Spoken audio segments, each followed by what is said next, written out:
This program features live coverage of an African safari and may include animal kills and carcasses. Viewer discretion is advised. What a perfect way to start our day. You can see the sun is coming up over the African bushveld. There is a little bit of cloud in the sky that's just started to move away, and it seems like it is going to be the most magnificent day today. We're going to be hoping that we're going to be able to find Tingana. He was seen at the dam cam, and it sounds like he has possibly made a kill, so there might be a carcass involved. For those of you that are a little bit sensitive, but we'll have a look at that a little bit later and try and see if we can find him.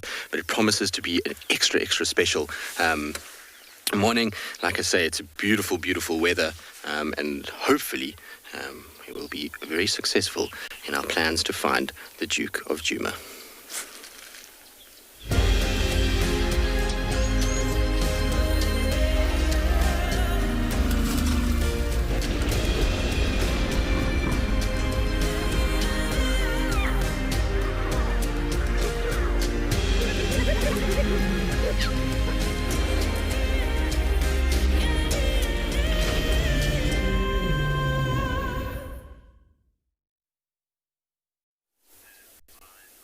Well, just like that, as you can see, we've managed to magically put Tingana on screen. He's in a horrible little spot where there's really only one corridor that we can actually view him. Like I say, if those of you that are more sensitive, he has got an impala lamb carcass. The clever boy is still hunting and able to even catch these small little agile creatures. But he's just starting to feed on it. He's put it up into a tree. That's all his years of experience and knowing that hyenas probably will be around soon, given the commotion that he caused during the course of the morning. You'll see that he's kind of sitting and feeding, and for him, an impala carcass is going to be really, well, a snack in many respects. But before we start talking about him and what he's been up to and all of that, my name is Tristan. On camera, I have got Johan this morning, and it's wonderful to have you all on board here at Djuma. Hopefully, it's going to be a good day across Africa. Obviously, we have multiple locations, which is always very exciting. Now, remember that we are coming to you live from the African bush, and that means that we would like for you to talk to us. We would love to hear your questions and your comments, and you can do so using hashtag WildEarth. Also, remember that if you would like to be part of the Explorers program, which is filled with all kinds of interesting and epic experiences and all the kinds of amazing things, then remember that you can go to wildearth.tv/explorers, and you'll be able to join that. Right, now that that's all out the way, we can get on to the Duke and his kind of night that he had. So he appeared on the dam cam last night. Thank you to everybody that let us know. We have such an amazing community of people that are always so helpful when it comes to being able to find cats and things like that have been seen on the dam cam. But anyway, he arrived on the dam cam and he ended up sleeping there pretty much the whole night. He left at about 4 o'clock or 4:30 this morning and went straight onto quarantine, and as you can see has picked himself up a rather sizable impala lamb. So that is not a small impala lamb. That must have been one of the first ones that was born. So it's a really good chunk of flesh that he's got there that's going to be perfect for him to kind of chomp down on through the course of the day. If it had been a really small, tiny newborn baby, he would probably have gone through it pretty quickly. But in this instance, what you're going to find is that he's going to probably take most of the day to feed on this one, depending on how full he is. But what amazes me about him and the fact that he's able to bring down these fleet-footed lambs is that we know Tingana is aging, but I reckon this is all experience that he's managed to cause a bit of a stir in amongst the herd and panic them, and therefore kind of grab one, because the noise that was coming off quarantine and the running of impalas, it just seemed like it was like wild dogs were around in many respects. There was just impalas running in all directions. So I think what he did is he just ran in and created chaos and waited for a lamb to make a mistake and then grabbed it as it did, which is which is amazing. We don't give him credit. We always talk about how the fact that he's, the original sausage that always steals and generally thieves from all the other leopards. But actually, in order for him to survive, he's got to be able to find kills and carcasses and kill on his own accord fairly regularly, which this is perfect evidence of him doing that. But isn't it amazing how his camouflage kind of works? We often talk about leopards and we talk about how their rosettes kind of blend in with dappled light. And you can see this morning with the kind of dappledness of the tree, how if you drove in just the wrong place here and you didn't have this slight window through to where he is, you would never, ever, ever know that he's even here. He is so far off the road that it's impossible for us to have found him if we hadn't had the ability to follow tracks and off-road. And that's what makes, being in places like the Sabi Sands so special, is that we're able to follow and sit with cats like this, even when they're not on the road.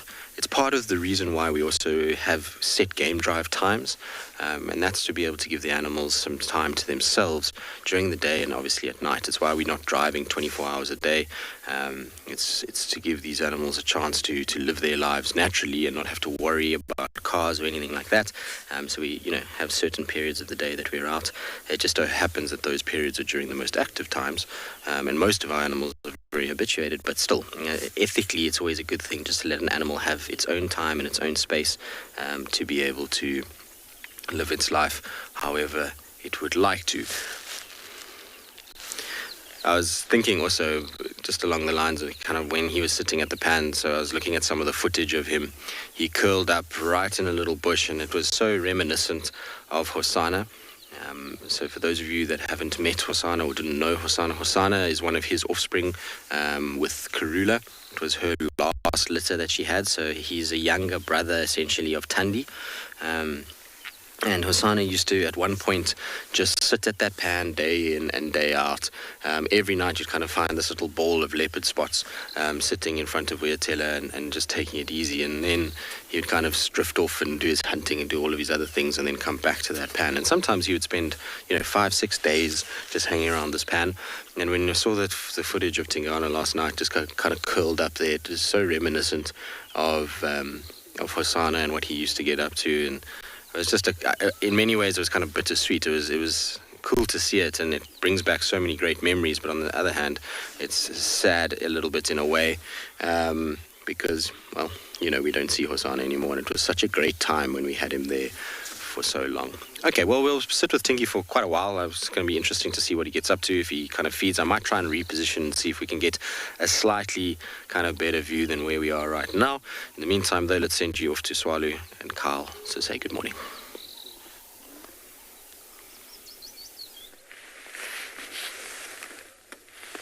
Dumela, and a very warm welcome to everybody on this fairly chilly, what is today, Wednesday morning. It's around about 19 degrees with a slight breeze, so keeping things even cooler. That little bit of rain that we received yesterday afternoon, which was fantastic, with lots of lightning. Full lightning show yesterday. Very good morning. My name is Carl, and you're joined by Owen for this morning's live safari here on Atswalu, Kalahari. Very warm welcome. We're just enjoying this beautiful scene playing out here in front of us, obviously with the clouds and with the reflection of the water. It's just fantastic. If I can give us a nice little full scope there of what are we enjoying.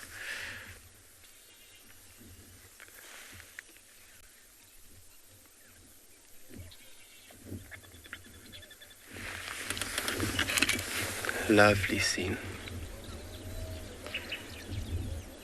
We are going to be continuing the cheetah hunt this morning, or cheetah search, you've said that.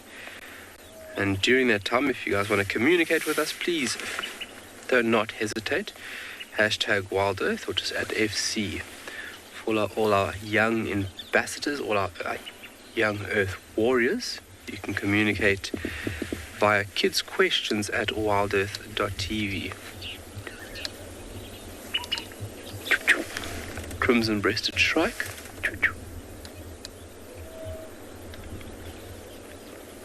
So we've come about 3 kilometers south of the camp, and we've ended up here, which we'll do a little walkabout just to see for any tracks, and then we'll push on. But I'm going to send you over to Dan for a little bit, and then we'll see you back this side.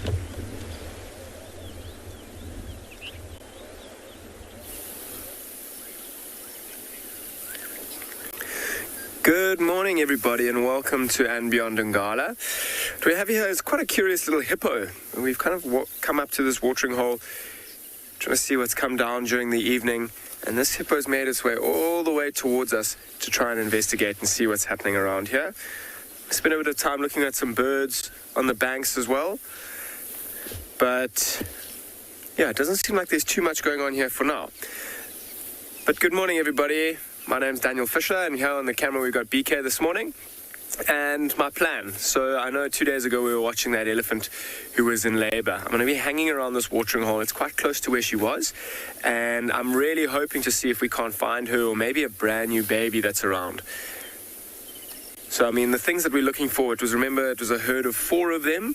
There was the older female who was in labor with the little one, or the new-to-be, and another 3 younger elephants as well. So those are one of the signs that we're looking for.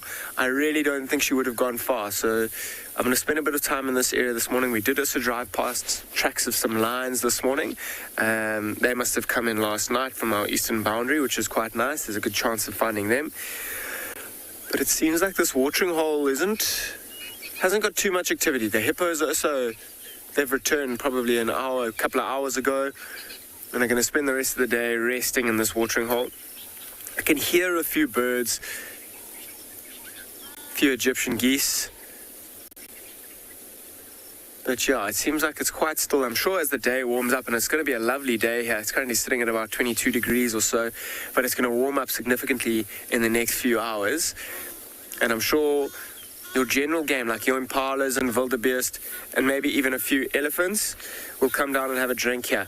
But I'm going to keep going, try and see if we can't find this elephant cow and maybe a newborn baby. And I'm going to send you over to BUSANI at Pinda.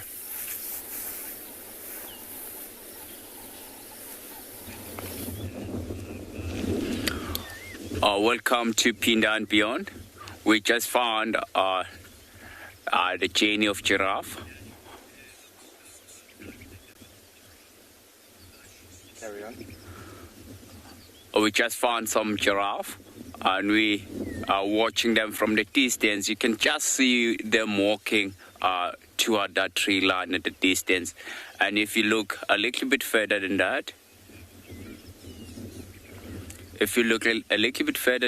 you'll see there's a couple of them at the background. Hello, everyone. My name is BUSANI, and behind the camera we've got Glenn. And it seems like the giraffe that are busy walking away, they're going to walk and try to join the other group over there, or another journey of giraffe. So it's really nice to see them out in the open here. You don't really expect to see the giraffe in this kind of environment because the trees are much shorter and there's not a lot of trees around here.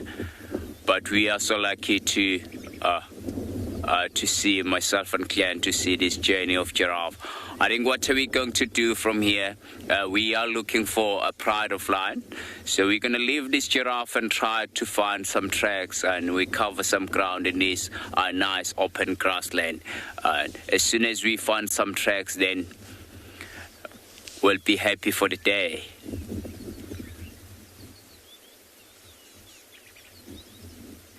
You can just see them there at the back as well. You can just see them, the color of the giraffe does stand out very well. And you see the back of their head and around the ears as well. They're quite white. That's a giveaway position of them. I think there's quite a few of giraffe around here. You can just see the one at the back. It looks like that's a male that's busy trailing the females behind. And there's some baby ones among those trees there as well, with another journey of giraffe. So probably where they're going, they will end up into the nice water hole later on when the sun starts to warm up a lot. So I think we're going to leave this giraffe and try to find ourselves some lions.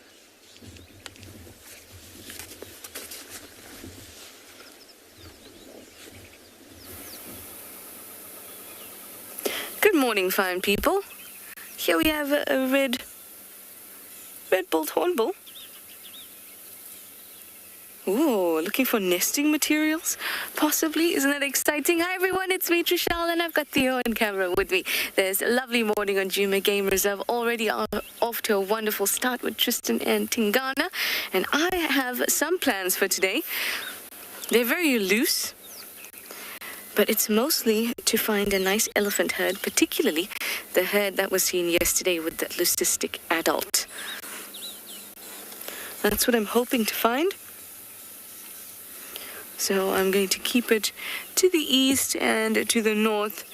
Maybe go into Buffelshoek.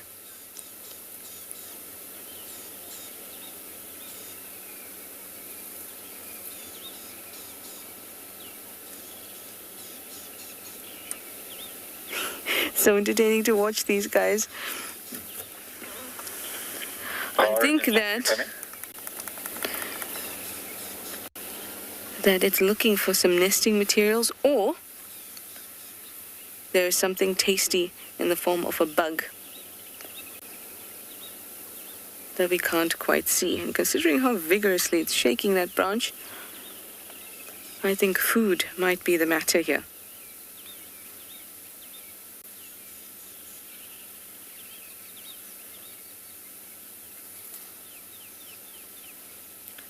So entertaining and often ignored.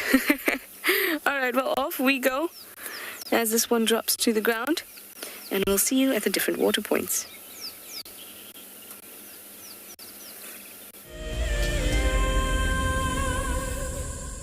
Wild Earth is launching our brand new Explorer program with an opportunity to win a very special Wild Earth expedition. The lucky winner will get a behind-the-scenes Wild Earth experience at the magnificent and beyond Ngala Tainted Safari Camp. The prize includes a 3-night stay for you and a friend with a chance to sleep out in the unique Ngala treehouse. Become a Wild Earth Explorer and stand a chance to win this and many other prizes. Terms and conditions apply. Oh, it's going to be in trouble now. Oh, this is unbelievable stuff. Here comes a hippo in too. Go, Impala. There's a hippo coming in. I can't believe what we're seeing here. This is what we normally see in East Africa. It's all over. Hippo leaping at the crocodile now. Everything's gone underwater. Expect the unexpected here on Wild Earth daily. An ever-increasing part of the global population is losing its connection with nature. Wild Earth is here to reduce people's stress and anxiety, allowing you to escape into nature even just for a few hours a day. However, Wild Earth is expensive to run, and we need help from you to keep this ship going. Wild Earth Explorers gives you the opportunity to be a part of a program that supports the sharing of nature with the world. Hi, I'm Kyle, and I come to you live every day here from TSWALU Kalahari in South Africa. My favorite bird has to be the social weaver. The enormous nest that they create, their survival tactics to inhabit these harsh and unforgiving environments, and as well as their complex social arrangements is truly remarkable. And the interconnectedness with the ecosystem shows us that we are too. Catch up with the guides daily here on Wild Earth.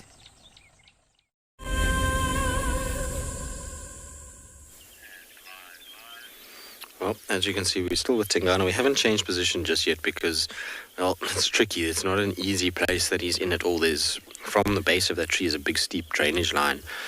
So getting kind of viewpoints from various places is not easy at all. So for now, we're just kind of biding our time, and we'll see once the vehicles move and shift a little bit. So we'll be able to try and figure out another angle that maybe we can see his face, because now that he's turned that carcass around, we're not getting too much of that at all. Robert, leopards will hunt at any time. They're opportunistic. Generally, the peak of their hunting, though, is in the crepuscular hours. So what that means is the crepuscular time is basically the few hours before dawn and the few hours after dusk, and a little bit before and after each of those. And so you find that the peak activity for these guys is around sunrise and sunset. So he killed this impala pretty much at sunrise, which is fairly common. It's not something that you don't see. Oh, Tingana. It's just fallen. Unfortunately, you can see there's a vehicle in front of us. So I'm going to try and reposition. Let's see if we can figure this out and get ourselves in a little bit of a better spot. I think he's come down the tree because it's just way too, way too thick, or uncomfortable, should I say, for him to balance up there. So we're going to just try and see. So, like I say, a bit of a tricky spot where we are right now. There's not an easy way to get in and out of here, but I know there's a crossing. It's been a while since I've been down here, but I know there is a crossing somewhere in this general vicinity. So hopefully I can find, there we go, just looks like a way in here. That's what I love about these little Land Rovers, is that they're able to go into places that everything else battles to do. But as you're going to see shortly, it is incredibly thick in this little section. So let's just go in here slowly and just see if we can get ourselves in. Just got to make sure we don't impale anybody on this buffalo thorn that is sticking out. Now I've got a thorn tree that is poking me in the leg, so just give me a chance to get through here.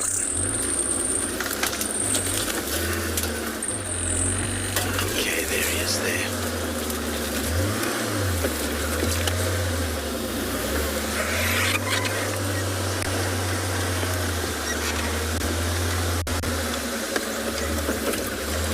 So it's not a great view for now. I'll reposition just now, but we can see him. He's just on top here in the shade. He tumbled out of the tree, actually. Tingana, that was not very graceful at all. He is probably down to the left a little bit. There we go. So his carcass is on the ground too. There's no hyena around at this stage, and he's right at the base of a tree, so it's actually going to be a lot more comfortable for him to be down like this. If he was in a place where, you know, there was a lot of hyenas around, you would have found that as soon as that carcass dropped, he would have lost it, and then from there he would have, you know, either run away or he would have tried to grab it again and go up into the tree where he can stash it. But for now, there's no hyenas. You see how alert he's looking. He's looking around, kind of checking to see, okay, did anything hear me fall out of the tree, and is anything approaching that I need to worry about? And he does need to be very careful here. Where we are right now is one of the main sort of hyena highways that goes back towards the den. The drainage line that we're in runs straight to the hyena den. So they often are around this section and will have heard the impala's alarm calling, and they would have potentially heard him eating, and so they might be coming to investigate a little bit of what's going on. But there's something actually about when you're in dense thickets like this with a leopard that just feels like kind of the way it should be. I know it's not the most beautiful views of a leopard we've ever had, but seeing them through foliage and thickets always makes me kind of, I don't know, makes it sort of feel like the shy, reclusive animal that it has this reputation to be. All right, well, we'll stay with Tingana. Let's see what he does. Maybe he puts his carcass back up the tree. In the meantime, let's send you across to Trish, who's looking at beautiful birds.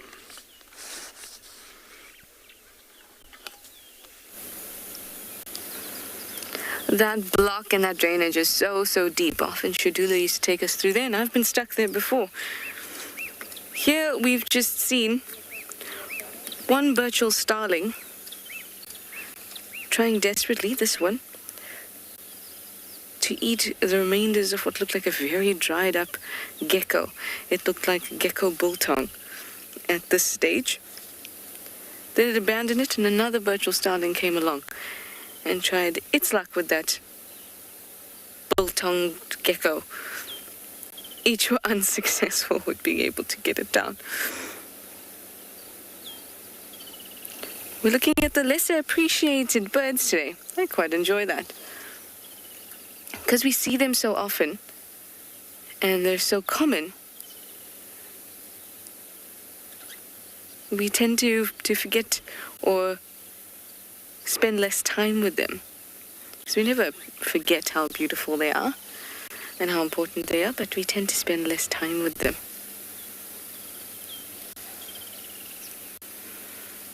They'd be spending the morning looking for some insects, but they'll take things like geckos as well.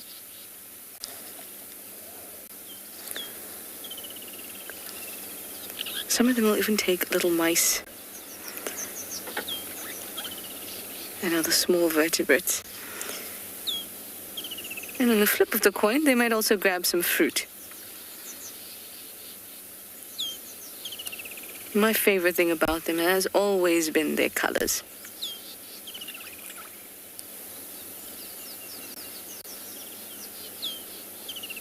And the shape. I like the general shape of a starling.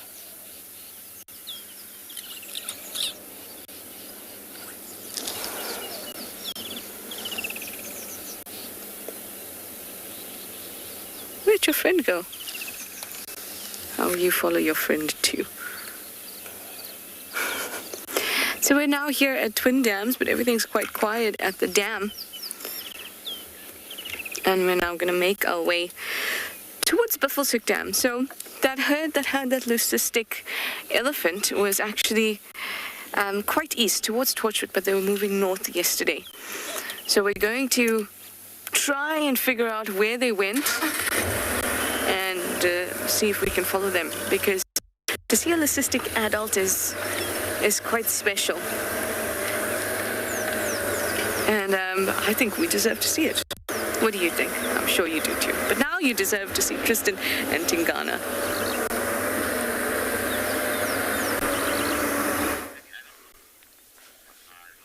I think so too, Trish, and I think Trish deserves it probably more than most. She's been kind of pining to see a nice herd of Ellies the last few days, and apparently that herd that Ellie is in is a monstrous herd. The guys were saying that there's about 75 elephants in that particular herd with this leucistic adult, which is interesting because most leucistic elephants that we see, those kind of pink or patchy colored elephants, are generally very small babies. You seldom see them as adults, so really, really cool if Trish will be able to find it. I'm sure it must be somewhere there, and we'll be able to kind of pick it up, and I'm sure she'll be super happy to see it. I've been fortunate in my time to have seen a number of different leucistic elephants, and it's quite interesting with them. Unlike leucism in let's say the lions, where the entire body is a certain coloration, elephants become super patchy, so and super variable. So you'll find that you have some little ones that are pink all the way through, and then you'll get others that are completely normal coloration, but their eyes are a different color, or you'll get some that have blotches on them.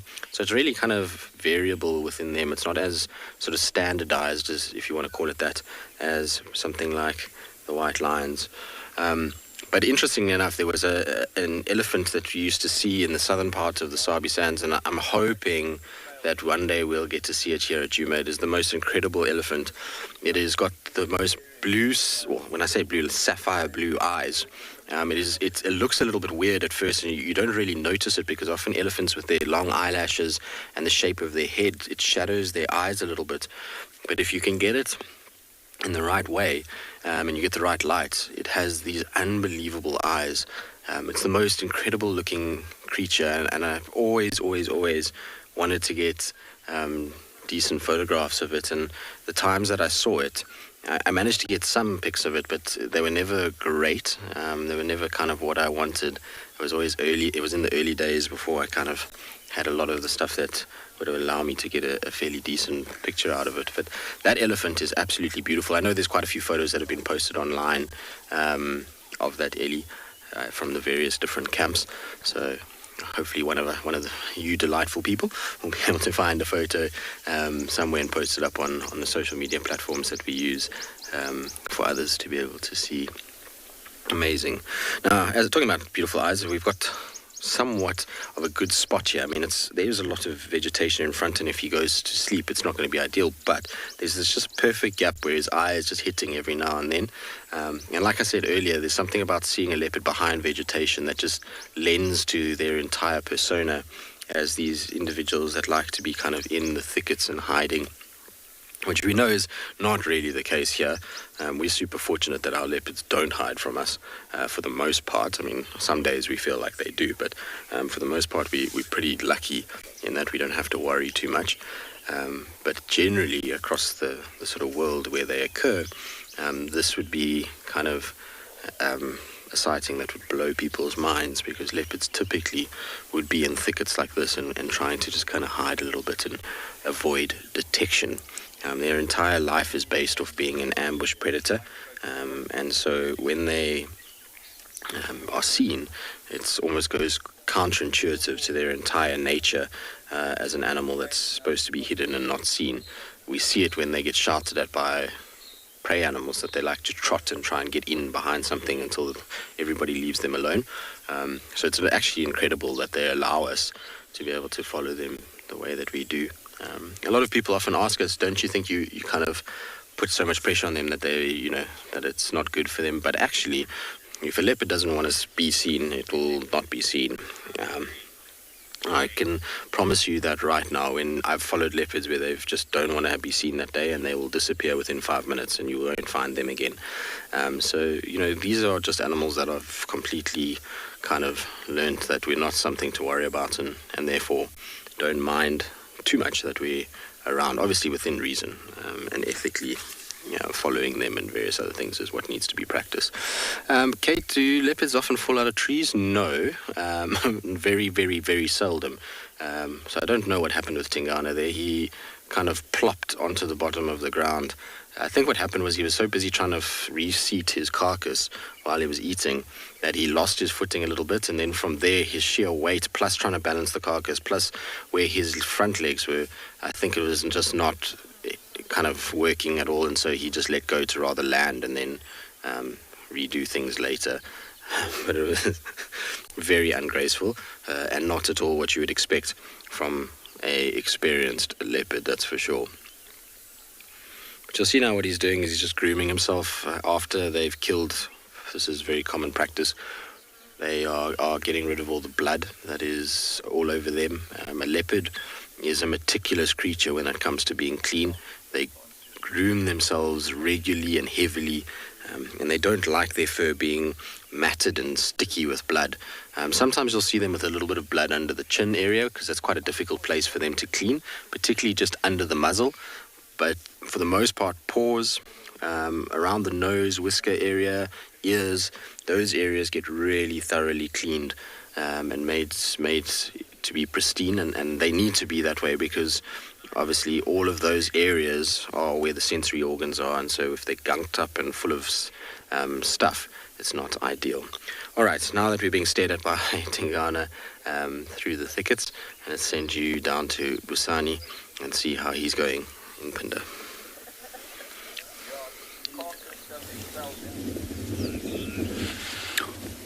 I have found the pride of lion that I was looking for. And you can just see there's 3 young male calves or sabedat in front of us. And there's mom at the back. So there's only one lioness with these 3 sabedat. So probably the rest of the pride are not very far away from here. But she's been spending a lot of time away from the rest of the pride. So there are 2 big females that are missing in this pride and 2 calves.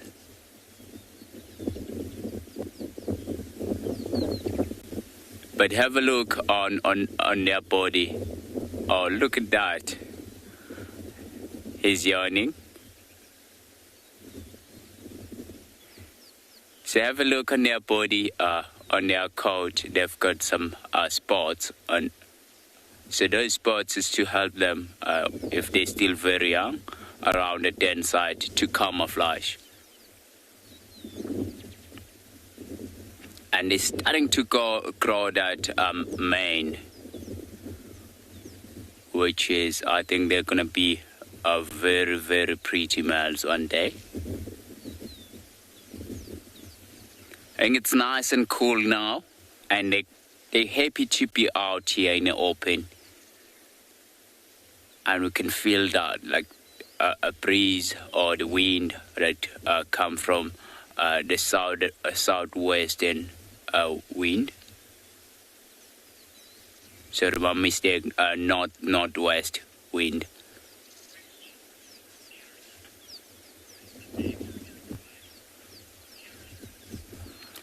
So Carol, so the name of this pride,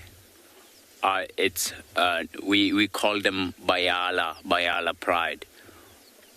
So where they spend a lot of time in Pinda private and beyond, they spend a lot of time in the area which is known as Bayala. So they do move around sometimes, like into Pinda south. At the moment, they are in the middle of their territory. Have a look, one male is walking toward mom. Look at the size of those paws. That's so big. He's gonna probably go and greet mom. Look at that. Oh, lying on top.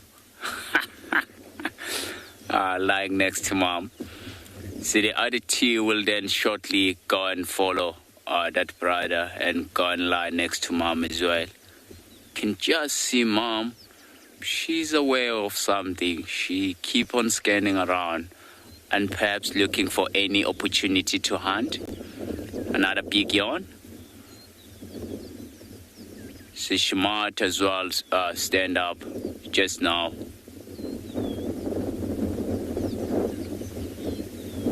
So, since I found them, they never put mom. She hasn't put her head down. So she's busy looking around and looking for opportunity to hunt. So she's lying here on a hillside where she can spot a prey species from far away and try to stalk. Look at that, she's grooming a son. Oh, she's up. There we go.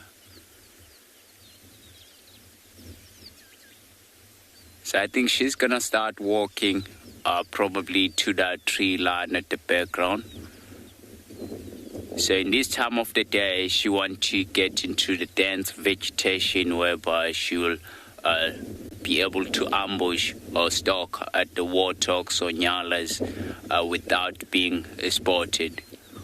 Because in this area, it's quite open. She's still looking around.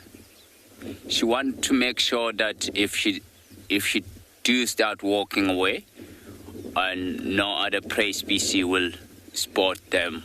Because if the prey species does see them, and it will let all other animals in the area that there is a predator, and the chances of her killing something or catching something are very slim, because all the animals in the area, they will be aware that there is a predator in the area.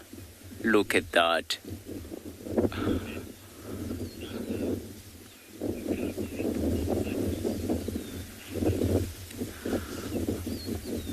Lisa, the cubs, they're getting to the stage now whereby they will help mom a lot to hunt. Although sometimes, because these are the Southern male calves, we think that they just over a year now. Are they pushing to 2 years? So they're getting to the stage whereby they will help mom to hunt. But they're not as good as mom. But she has to do a lot of hunting.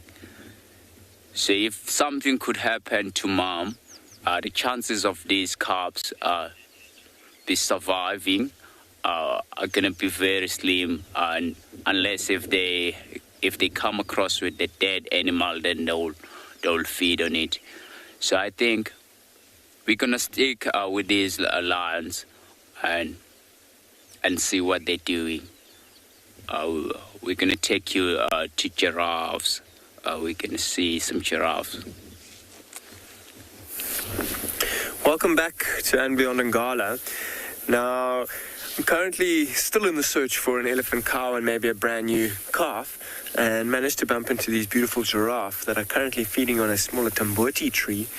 You can see this giraffe really having the advantage of being able to get right to the top of the tree where not many other animals would be able to get to. And if you look very carefully on the right-hand side of that picture, you can see another giraffe in the distance, or at the back of the tree. Have a look at this female as well. She's putting her head right into the tree to try and get to those untouched leaves.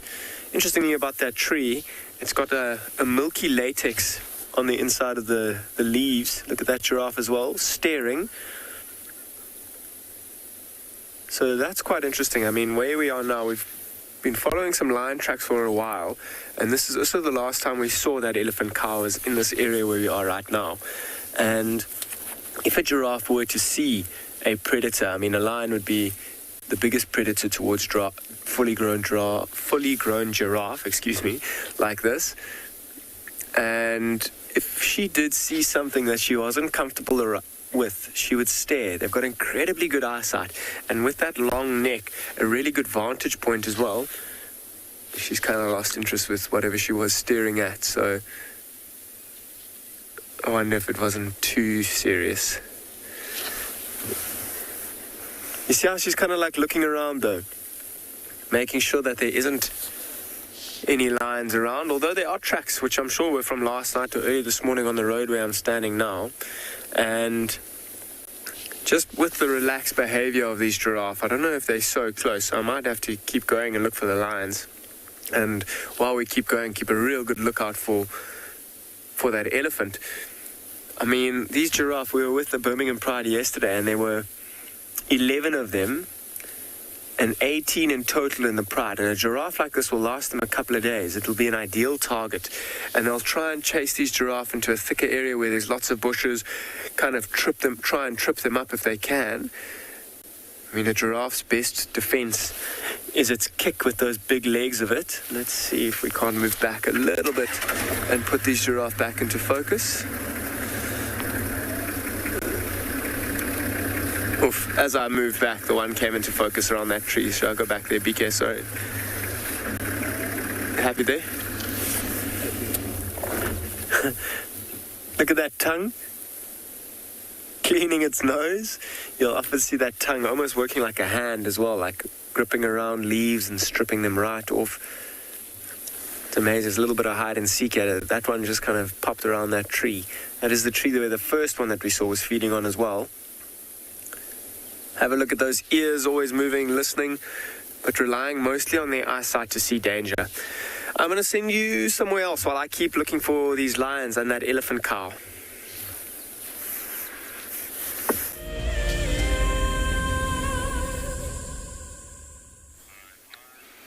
Well, as you can see, Tingana's still sitting in his little spot there, and he is perfectly kind of blending in these shady areas. This is the most the best possible place that he could be right now.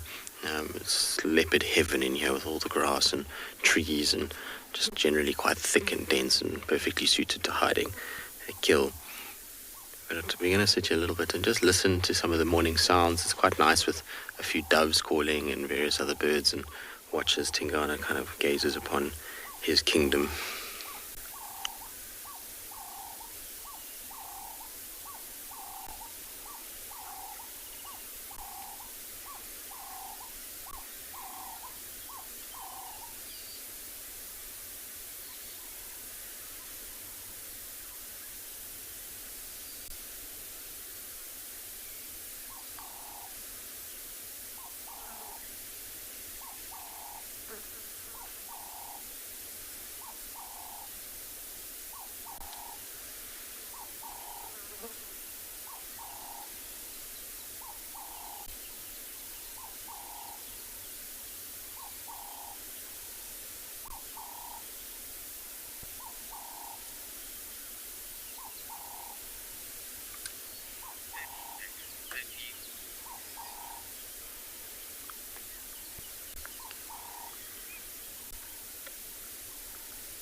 Sometimes it's just nice to sit here and enjoy the kind of sounds of the bush while you stare at something that has so much beauty, that's for sure. All right, well, we'll keep sitting with him.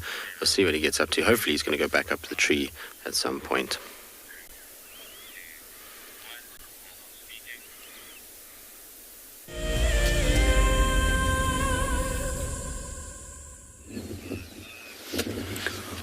We are still sitting with these loudness and 3 sabedat. And the sabedat males, they have joined mom, just lying next to mom. And since we've been with their mom, she hasn't put her head down, which is a good thing.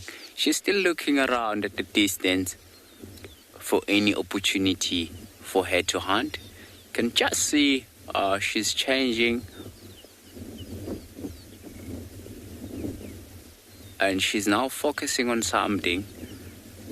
She's changing her head side to side. And she's focusing with her ears forward to try to pick up any movement that she can hear.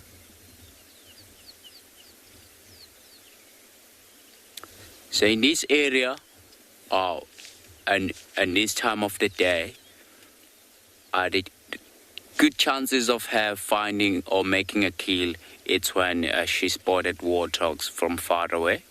Because where she's looking at the distance, it's quite dense, and the grass level, it's quite higher.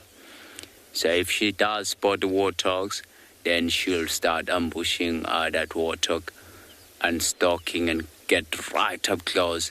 I have seen this pride of land before killing warthogs. And this loudness, she's quite good on killing warthogs as well.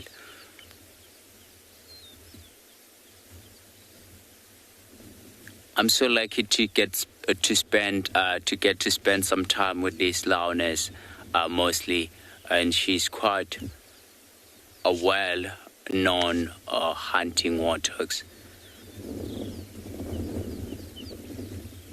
And if we have to see her hunting warthogs,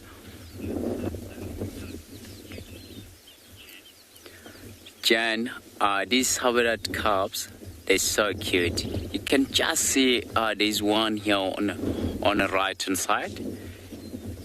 You can just see where the mohawk is starting to grow that mane. He's gonna be impressive one day. And to be able to see, if Jan, you were with us earlier on, we did get to see them walking around, which was the very good thing. It's really nice to see them moving.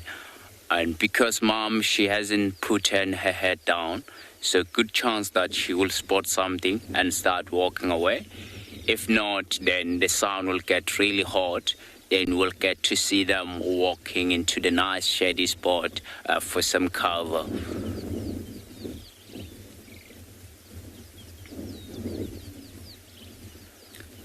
Oh, just see that the one cub just sit up now. Probably he might have had something, or even a wind.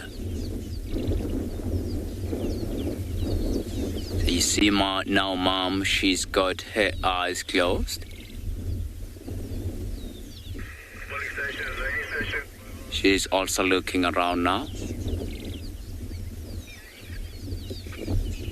And the cub at the back, she's look like she's quite aware of something.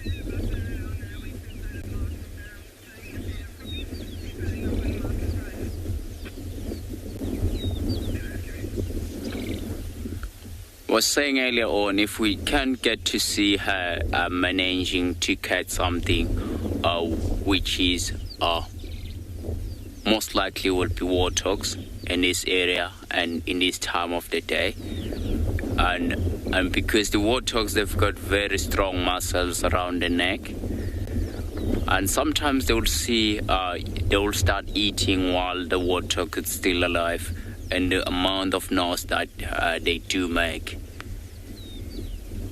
it is amazing. But poor for warthog. She's still looking around. But if I do scan around, I can't really see what she's busy looking at. And it's a good weather for her to be walking around or stalking around.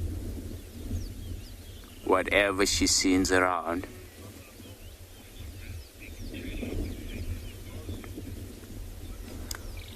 So I think we're gonna spend some time with this lion. And we're gonna take you to Trish with some hippos.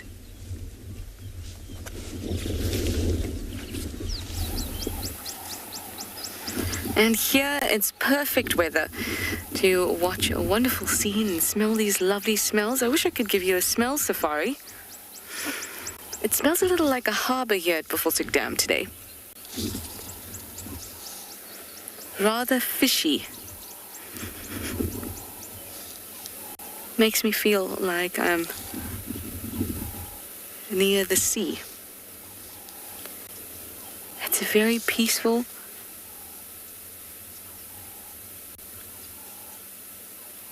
we have all the usual birds around and our hippos.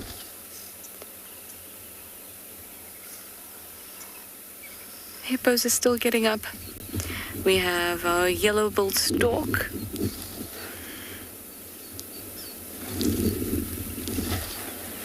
Our saddle-billed stork is nowhere to be seen, though.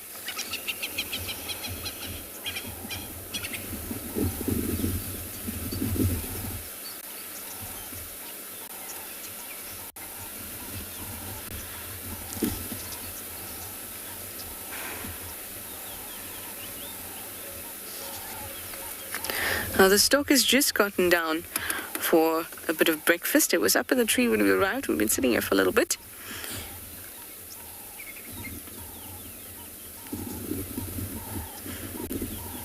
So maybe it'll be particularly hungry and everything would have been unaware that it has woken up in the water. And maybe we'll get a hunt.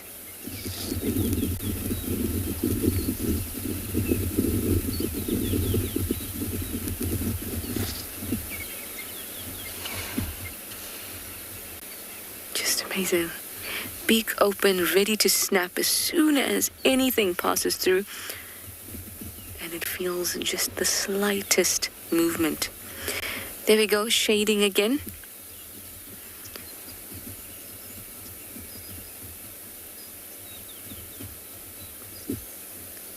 Putting that beak, the wing out is to assist it in being able to see properly. So it sticks the wing out in the direction of movement. And that shades the head area.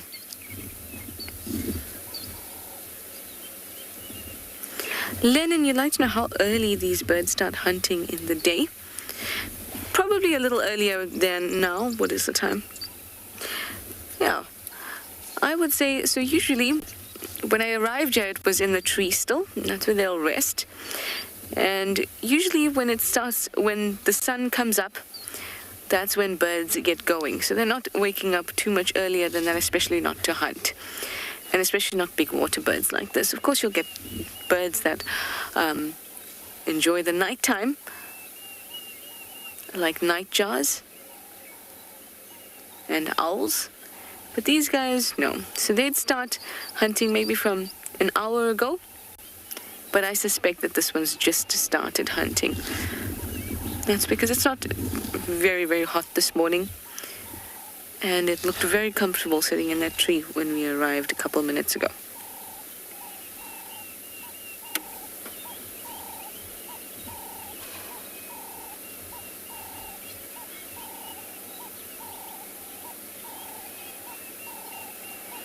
Linda, you say you love storks and the way they fish. So do I. In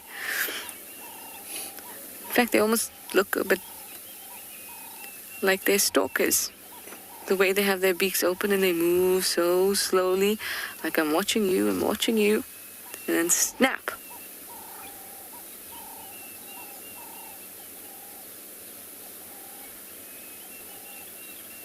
They do look very careful, don't they? It's beautiful. It looks so much like a dance. I've said that to you before, especially when it puts its wing out.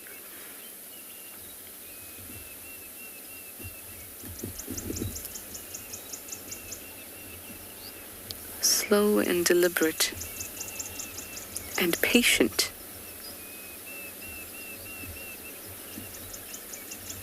Not successful on this side.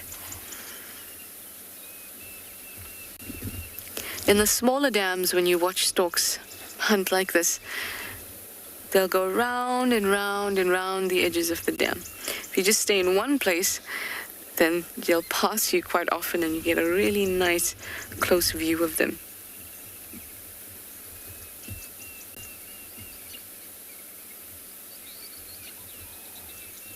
Look at those legs, perfectly poised, like a ballerina.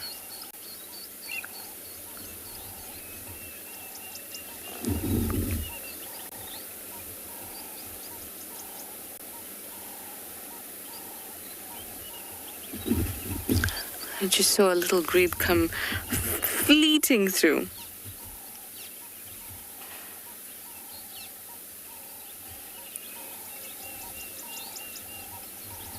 Lisa, you said that or you're asking if I see infanticide in these storks because it's common in white storks.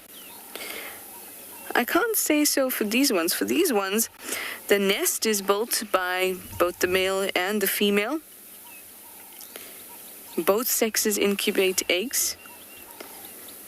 And although they can be aggressive to intruders, and so can little chicks,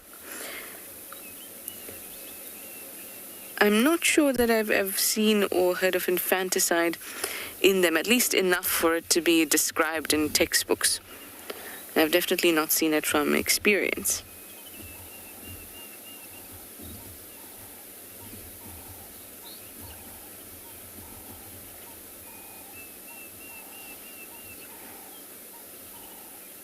They do have a problem with other birds taking their eggs and their chicks, especially big predatory birds, and of course them being a water bird, the big predatory bird that would be around their environment would be a fish eagle. Fish eagles have been known to take their eggs, which must be quite a curious thing to watch.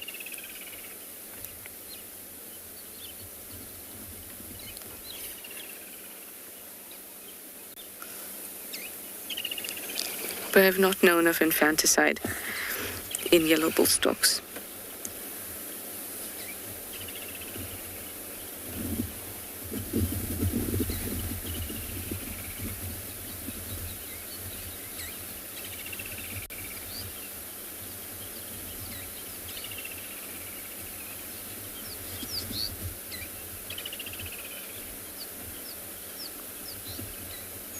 You might often see them in pairs as well, but this one we've only been seeing singly.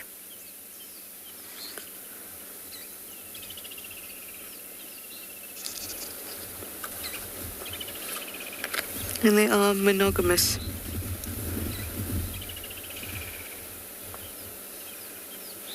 Of course, that means that they stay together for a breeding season.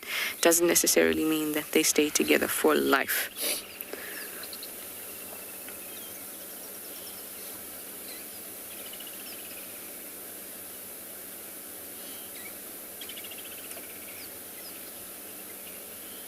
Oh, the reflection of the sunlight in the water on it is just beautiful.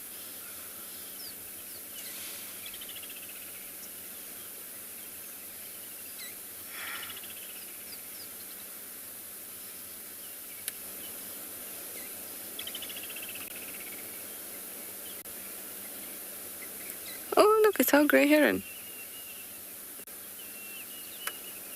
That looks like an awkward meeting. Each one look away like we don't know each other. You have long legs, I have a long neck. Anyway, let me send you back over to Tristan and his leopard. I think I'm going to stick around here and see what happens.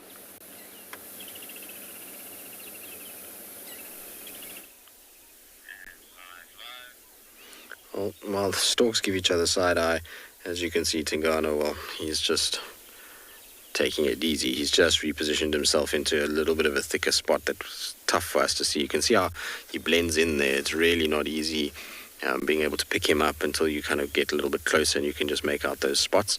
He keeps looking up into the tree, so I'm hoping he is going to go back up. For us, there's no other way to view him other than where we are right now. There's another gap on the other side, but there's somebody parked there, so we're just going to have to be patient and see what happens. I suspect at some point he might take this kill back up the tree and then come back down and have a proper nap. But for now, all he's going to be doing is looking around and taking it easy. He keeps staring to the south of us, and I'm intrigued by it because when I was driving here to come and kind of join and see him, I found tracks for a female, so I don't know if there's a female leopard also somewhere hanging around or if it was a little bit earlier in the night. I didn't look at the tracks very well because, well, like I say, we weren't going to be tracking them, so I just saw them there.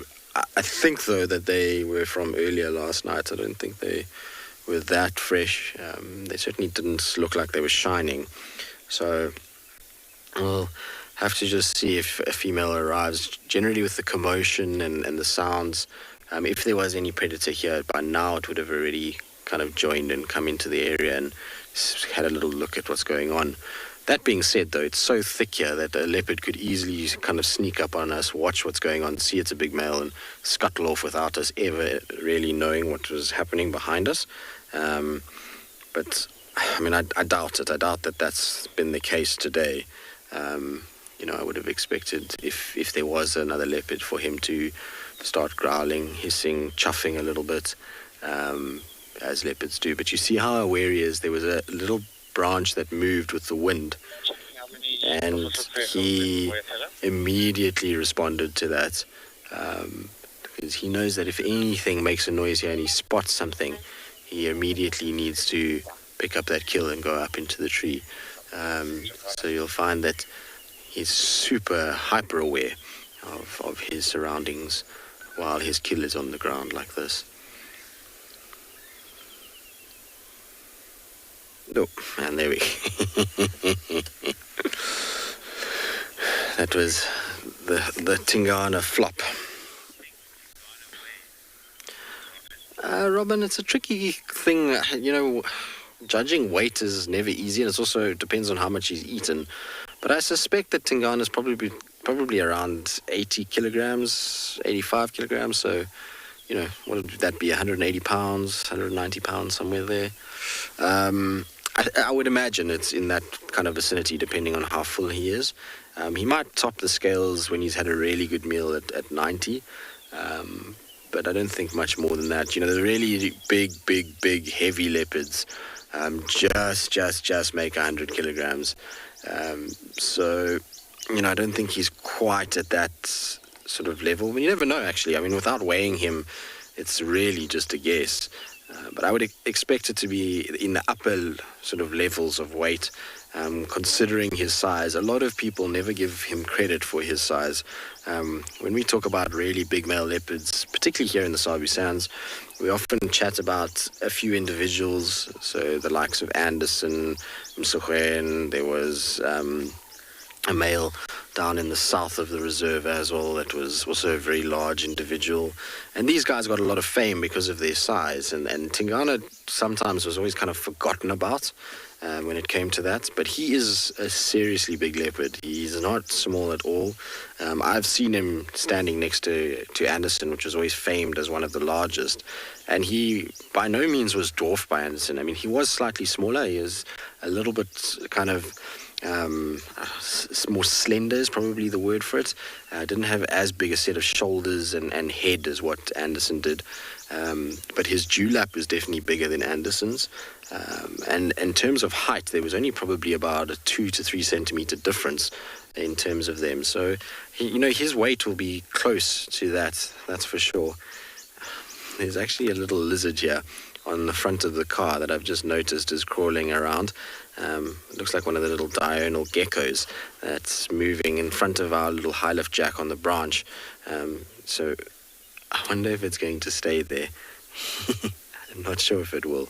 No, it's moving off now already. I was wondering if it was going to jump on the car at some point. There's definitely a little diurnal gecko that is there. That's kind of moving around, although he's staying now. Let's have a look. Maybe we'll kind of see it. So you can just see there's a branch right in front, a little bit more to the left. A little bit more, a little bit more, a little bit more. Kind of a little more to the left, and then up a little bit to the top of the jack. Maybe a bit more to the left. Sorry, Johan. I think you got to go. Oh, there's another one. So Johan's seeing a different one to the one I'm seeing. There's two of them, but they're the diurnal geckos that we get. Why are you on my car? You're not supposed to be on there. Because now I'll have to feel bad if we have to leave the sighting. We can't leave him on, especially if maybe the other one is its partner.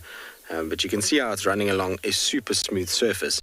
And that's because of the little tiny hairs that they have on their feet that allow them to kind of stick to things. No, you little one, that's not a place for you. It must be a really nice place to sit for a little lizard. And the reason why is because that bar will be heating up quickly in the sunshine. So it will be nice and warm. And this little one will be able to warm up pretty quickly. Also, it might be finding little food. I don't know, he's slipping. Don't slip. It looks like it's eating something on our bull bar, but I can't see what.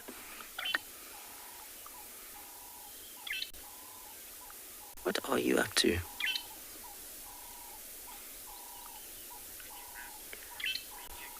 Well, not ideal that it's on the car itself, but there's a little branch coming up, so I'm hoping it's going to hop on to that branch. Maybe it was moving away from the other one. In the meantime, though, we're going to stay here. Hopefully Tingana will eventually decide to resurrect from his slumber and do something for us.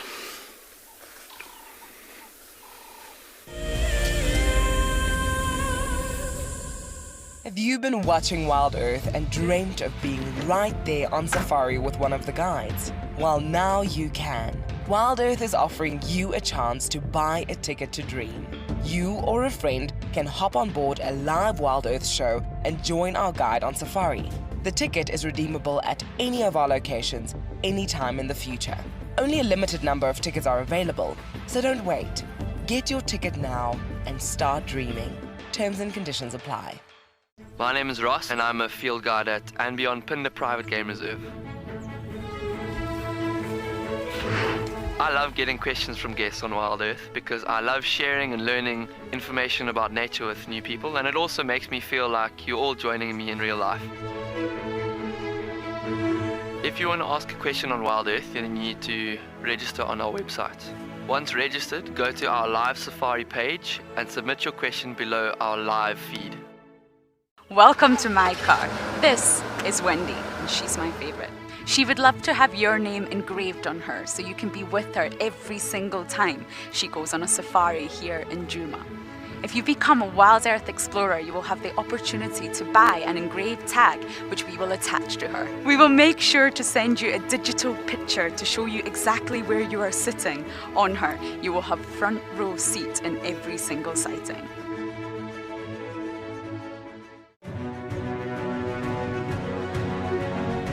Hello, boy. You are a monster. And he's coming right up to us. Hello, boy. Oh, settle down. Settle down. He is very, very close. He's pushing his trunk against the car. You can feel the car moving. Hey, hey, hey, hey. Stop that. Expect the unexpected here on Wild Earth daily.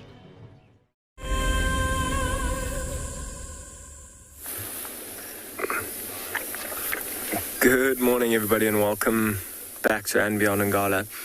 And what we've managed to find here is, well, what's in picture at the moment is one of the Ross males, the bigger, dark-maned Ross male, currently just sitting in the shade. And as we move a little bit to the left, you'll see there are quite a lot of members of the Birmingham Pride that we've managed to find as well. And you see a few of them are sitting in the shade, kind of relaxing. Look at the one at the back. You see how its head's moving. I'm waiting, and you see how there's something in its mouth as well. That looks like the leg of a wildebeest that they must have caught last night. I mean, remember last night we watched them hunting and moving through the open areas. They were looking very hungry as well. And it seems that they have managed to catch something. I'm sure these two males either caught up with them before they did catch us, or maybe even heard this wildebeest dying and came through, and I'm sure they actually had most of the carcass. I mean, there's just bones that are left, and with so many lions, it won't take a long time for them to finish a wildebeest carcass. I'm sure there are actually a few more in the bushes around, maybe also licking and cleaning one or two legs, or maybe even the skull. And this might have been a few hours ago, and it's done already. And I just want to show you as well just how close. There is a herd of wildebeest that's right next to us here as well. So just on the other side of the vehicle, can you see those wildebeest there? They are keeping a real close eye on these lions, and you'll see them occasionally, or we've been listening to them rather, making these alarm calls, and the lions are actually quite undisturbed by them. And the reason for that is, with the wildebeest seeing these lions, the advantage of getting close and stalking to the wildebeest is completely gone. And that's what the lions will rely on, really, is that ambush style of hunting to catch them. I'm sure they relied on that to catch this wildebeest, or maybe some very clever strategy relying on lots of lions going into certain areas and then chasing the herd into a line that's lying in wait, waiting for them to run in. I mean, you see that one at the back, it's kind of like chewing it, trying to get as much meat as they can off of it. Boo, you love this pride. I mean, everybody who works at Ngala absolutely love them as well, and everybody who visits Ngala as well gets to really know these animals, and they really are special, and watching them grow and develop is super lucky. And I feel like even you guys at home sitting in your seats are incredibly fortunate to be watching this pride develop, and almost getting to watch and follow and track it every single day and understand their movements is super unique and super special. They've moved quite far from where they were last night, and I'm sure in the chase or in the hunt for food, it brought them all the way over here. I'm sure they might have even tried several times last night. We watched them miss an impala lamb last night, which definitely wouldn't have lasted very long and definitely wouldn't have been sufficient to feed everyone here. Look at this male here. He's already just absorbing the sunlight. I'm sure he might even move at some point. It's starting to warm up, maybe into the shade.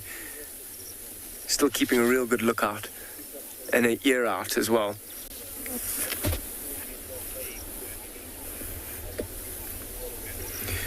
Morgan, where does the name Birmingham Pride come from? So just to our west, in fact, sorry, I nearly said east, but it's to our west.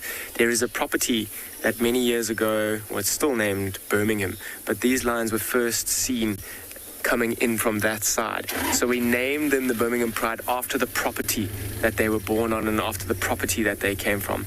They would have been English people, and they named their farm or their plot the Birmingham Plot or Birmingham Farm. So that's where they've come from, and that's how they've got their name, the Birmingham Pride.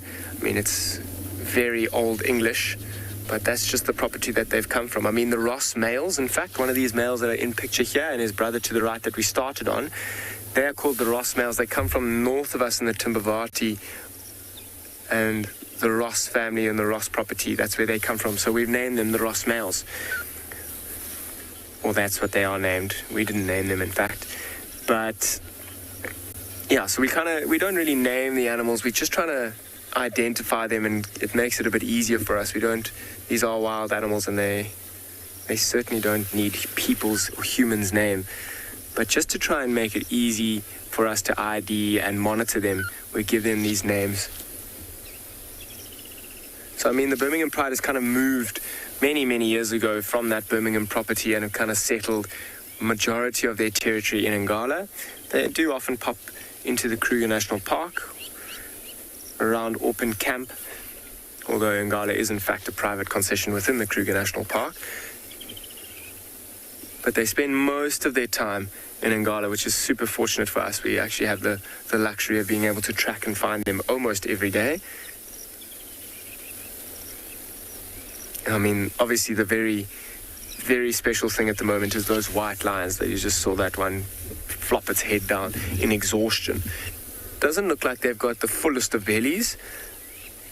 I wonder if it wasn't maybe a younger wildebeest, not a brand new calf. That leg, that bone, that young male's eating at the back there. Looks like it's quite big. Maybe last year's calf. Male just watching. I think he heard one of those Egyptian geese fly over us quite close. And just needed to make sure that it wasn't a hunting opportunity or even a threat. But as you see, he's kind of changed his stare somewhere else. Quite proud, hey? I mean, look at him sitting there facing right into the sun, eyes closed. I'm sure he's enjoying a bit of this warmth before it heats up too much. And he's the father of the one that's eating that bone in the back, that white female as well.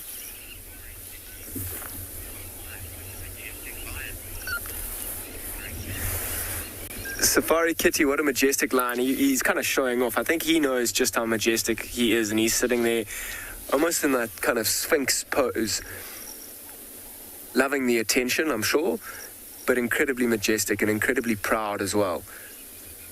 And they've done super well to father as many cubs as they have. Crowned lapwings just flying over. And they've done incredibly well to defend this territory as well over the past few years. It's generally a territory that's been dominated by coalitions of more than 2 lions. So it's been quite tricky for these 2 males to keep other males out. And the reason that it's or one of the bigger reasons that there's often more males that are in charge of this pride is that it is prime lion territory, and it's a large territory as well. And the more lions you have, the easier it is to kind of patrol and get numbers out and make sure that there aren't other lions sneaking in around you. So, I mean, this male here, he does feed with the pride, but he often spends a lot of time away from the pride, even hunting for himself, or the 2 males together hunting for themselves. One of the biggest jobs, I don't know if you can hear that crunching on the bone. One of the biggest jobs that these males have is to actually protect their cubs, and the best job that they can do is to patrol the territories and make sure that other lions aren't coming in, and that'll ensure the safety of their cubs until they get to an old enough age that either the females are ready to mate or the males are actually old enough to move out on their own. Look at that one male, fast asleep already. He's had a little bit of a meal, very content, lots of water around, safe. He's got the pride. No other males have come in through the evening. So everyone's safe, including him, for now, and just taking advantage of the shade. I'm sure they're going to spend the majority of the day sleeping around here. And maybe again this evening. I mean, none of them are seeming over full. I'm sure this evening again they will get up and move around and maybe look for some more food.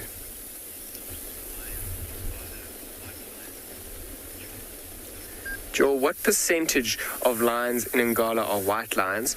To give you a percentage might be quite tricky, but in the Birmingham Pride, there are 2 white lions, and there are 18 members in the Birmingham Pride, so 2 out of 18. And then, I mean, that's not the only pride that we see through Ngala. I mean, yesterday we saw 2 females from the Squirrel Pride that were around. They were feeding on a wildebeest carcass. There's also about, I think, I haven't seen them in a long time, but I think there's about 16 or 17 of them around as well at the moment. And there's the Birmingham Breakaway Pride, which comes through occasionally in the west. They're also at about 16 lions as well. Then the Mbiri Pride that comes in the southeast as well. Sure, I also haven't seen them for a long time. I wonder how many lions there are. Last time I saw them, they were probably around 14. So in terms of a percentage, lions come and go, but I can give you a straight answer as to how many white lions there are that come through Ngala, and that's 2. And there are what we think to be 4 wild white lions in the world. So 2 out of 4 white lions that are known of in the world is quite amazing on this property. And we're very lucky to have a female who will very likely stick around here for some time. She'll stick with the pride unless their territory starts to change, and territories do shift and change on a regular basis.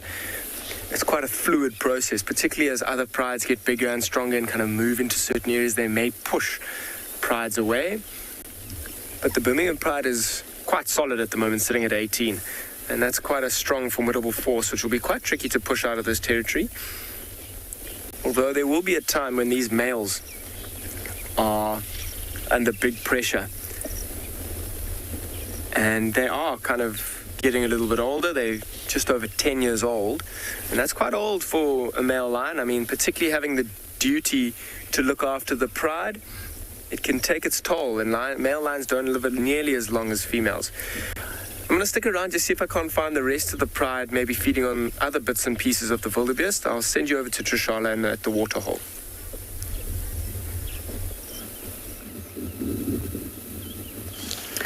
We were hanging around here hoping that we'd see something special. So we know that there's lots of hippos in the dam, but we've only been seeing a couple surfacing every now and then. So we were hoping that we'd see more of them and that they would do a belly roll for us like they did last night. That was really, really, really cute.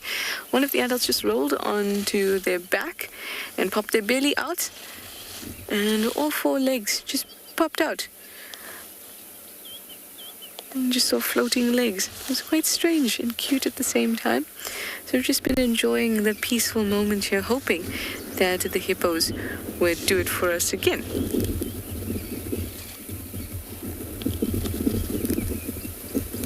Zans, that's a really awesome question. You'd like to know if hippos swim or walk underwater. They walk, they porpoise. That's what we call what they do. So they'll walk along the bottom of a riverbed or even in a dam like this, and then they'll kind of push themselves off. You know how you would push yourself off the walls of a pool when you reach the next side? That's what they do. They push themselves off the bottom and then come up again, float for a little bit, and then gradually come down. Because regardless of their size, you may think that they have a lot of fat that's going to keep them afloat.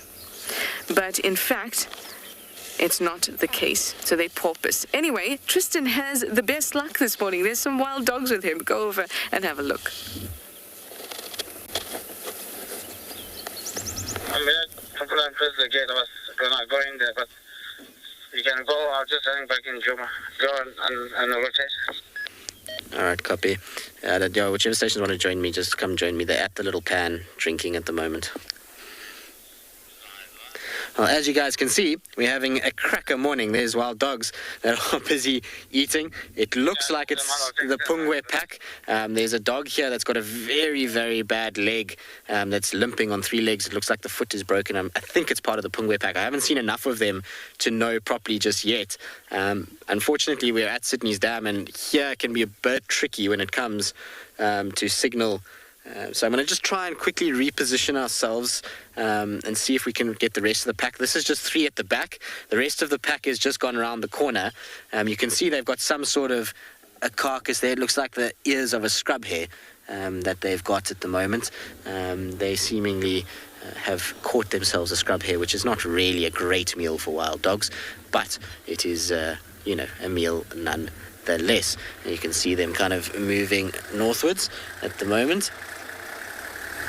Going to try and see if we can just go up the slope a little bit. There's also a car that wants to kind of join where we are, so we'll just try and kind of move around quickly and just see if we can't see them from up on the top of the ridge. Like I say, just bear with us. If we lose signal, we should get it back again pretty quickly.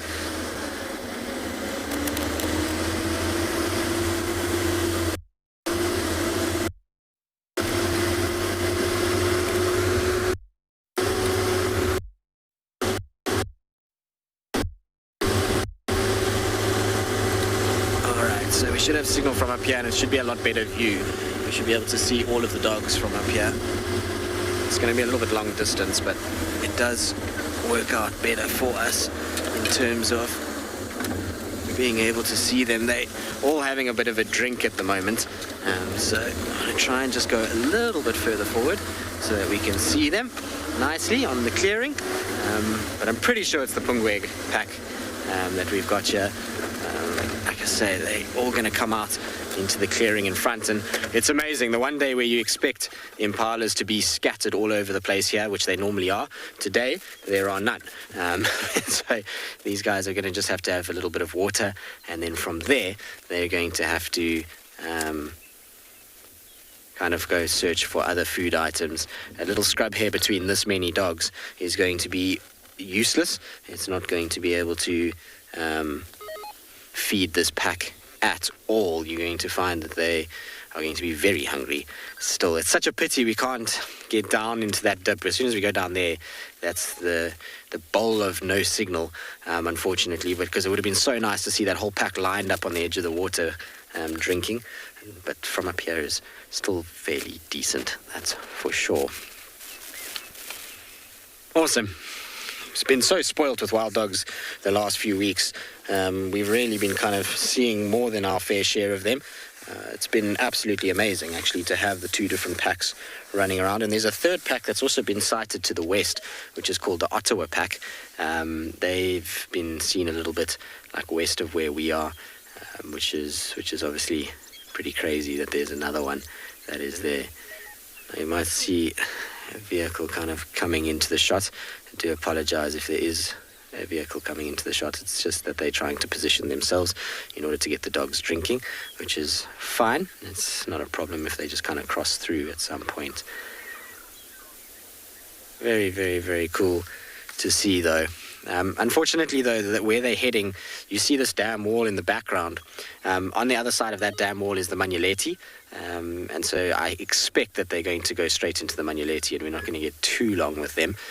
Also, there's a number of other cars that want to come into the area before they do cross, so we're not going to be able to spend too long with the doggies, but at least we managed to find them. It was quite cool because we got the report that they were coming our way, and then all of a sudden we had we got the tracks, and then from the tracks we just came round and they were crossing the road in front of us, which is always the best way to find dogs.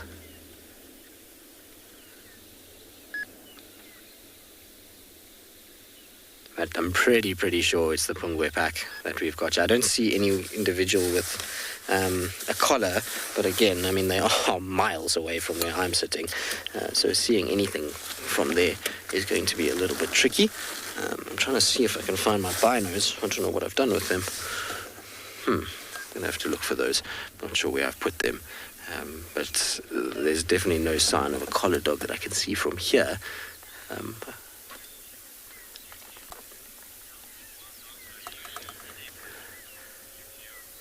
You hear, that's really, it's kind of like asking how long is a ball of string. Essentially, there is dogs, packs that are one individual, or two individuals, three individuals. There's packs that are up to 41 individuals. It's really random. Packs vary massively, and from denning season to kind of the next denning season, there can be huge changes. You must understand that these dogs, the females can have 20 little pups at one time. So pack numbers change drastically throughout the seasons, and so there really isn't an average pack size. It's hugely random. Wherever you go, packs can be slightly different, but there'll also be a prey availability kind of portion to that. So if they're in an area where there's very little prey, then you'll find that they're going to struggle a little bit with having large pack sizes, and the packs will split a bit. All right, let's try and let some of the other guys in before they go over that wall and disappear. There's, like I say, quite a number of guys that are waiting for us to get out. I know we haven't been with them for long, but it's the right thing to do. We all help each other out here, and so we'll see how it goes. All right, so in the meantime, though, I'm going to send you across to Pinda, where it sounds like the lions are like the dogs and are busy this morning. Right on the end of the zoo, mate. We're still sitting with this Lioness and three Sabadat mate. The mom, she has spotted the warthog from far away, as I was saying earlier on, that she's waiting for the warthogs to walk quite close to her. And now she has seen the warthog. She's keeping an eye on the warthog because the warthog is in an open area, so she might be waiting for the warthog to go just behind that tree line where it is, and she will start to close that gap again. So she has like a cover, she has like walk for about 10 meters away from the cubs. She's yawning now. You can just see the cubs are still lying down, but they also, one of them also keeping an eye on the warthog. And she's still very interested in the warthog. You can just see her body language as well. She's focusing on that warthog. Look at that. Taking a step forward. She's waiting for the very good opportunity to go close and close that gap. So the warthog is still out in the open for now. So she's gonna wait for the warthog to go just behind the tree. Then she'll close the gap again. So these three Sabadat males, they're still depending a lot on mom. So that is why they are lagging behind a bit. You can just see the warthog there. It's still quite far away. If I had to estimate, I think it might be 150 meters away, which is a long way off. She's got very, very good eyes. She's still keeping an eye on that warthog. I did scan earlier on around, and I only saw one warthog. So you never know on the gully between her and that warthog. There might be more warthogs, but the only warthog that I can see is just the one that she's after. Now she's walking, still keeping an eye. So now the warthog is facing this direction. It's facing the other way. So she's gonna try to close the gap. So she's waiting for the warthogs to face away. Then she'll close the gap. And as soon as the warthog goes behind the bush, then she'll walk quickly to get there. And now the warthog is facing sideways, and she's got a bush between the small bush between that warthog and the lion. So she's gonna close the gap again. She just sit up now, and now the sun is starting to come out. But I think the reason why she's not going straight there, I think it's because also the wind, it's blowing from the lion to the warthog. So the warthog might smell her if she's coming. It is why she's waiting for the right time. And the cubs are now going forward slowly as well. You can just see her now. She's starting to move to close that gap again. She's gonna try to close the gap as quick as she can, and obviously without being seen by that warthog. Wow, we were waiting to see some action, and now it's getting there. It's the right time to see the action. So now the warthog has stopped feeding. It is why she also stopped walking. So she's gonna wait for the warthog, or the warthog is moving away behind the bush. And just see the warthog going behind the bushes. I think it's because of the wind. So the warthog can obviously smell that there is a predator in the area. although it's not too sure whereabout is that predator. That is why you can just see the warthogs going away.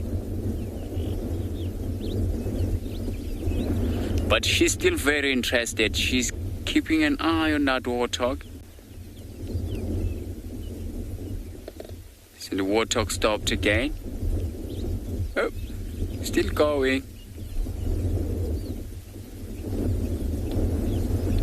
But she's still got a sight of that warthog. She's gonna try again to close the gap. Probably she's waiting for that warthog to start grazing again. Then she'll try to close the gap.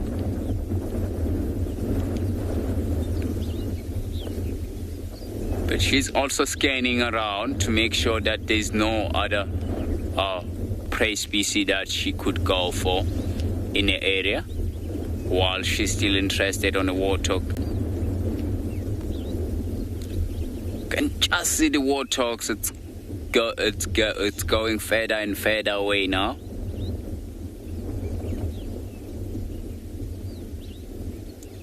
I think because she's on a hillside, she can still see that warthog. The warthog has stopped now. It's busy grazing now. But she's still got her eyes locked onto that warthog.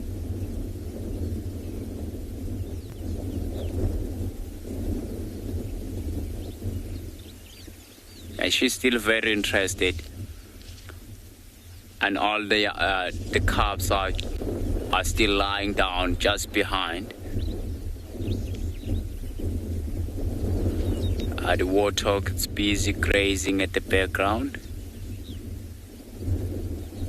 So the warthog has stopped running now, which is the good time for her. So Mark, the warthog, they don't run faster than the lions, but the lion can run only the short distance, only the short period of time. So that is why she had to close the gap and start chasing the warthogs. But the warthogs are very quick as well. I think you can just see her. She's giving up now. Oh, she's just backslided now. Oh, look at that. She's gonna go. She's gonna come back and join her cubs. So she might have seen that the opportunity of her catching that warthogs are very slim, because the warthogs have smelled the lion. See, she's keeping an eye behind her. She's still coming back.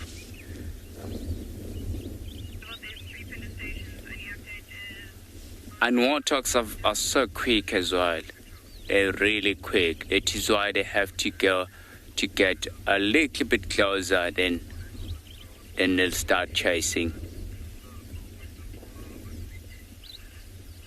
You can just hear her calling her cubs. So probably she's gonna take the cubs away, a little bit away, and perhaps find a nice shady spot.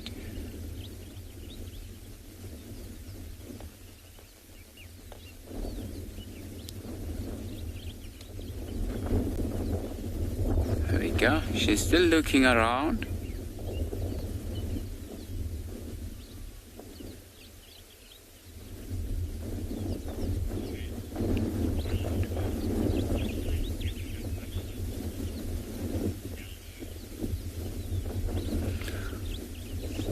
Down low. These lions, they do sometimes get lucky with warthogs. I have seen them before killing warthogs many times. So the reason why I said I have seen them, because there is no other a lioness with 3 cubs, and we know exactly which pride of lions this one it is. And to tell which female it is, have a look on her coat. She's got like some few scars which they look like tick bites. So she's spending a lot of time in this open grassland and lying down in this grassland and wait for warthogs. And she does get herself a lot of ticks. But if she does spot some warthogs, she'll definitely go for it. It seems like she's going to wait here again and for any opportunity that do present itself.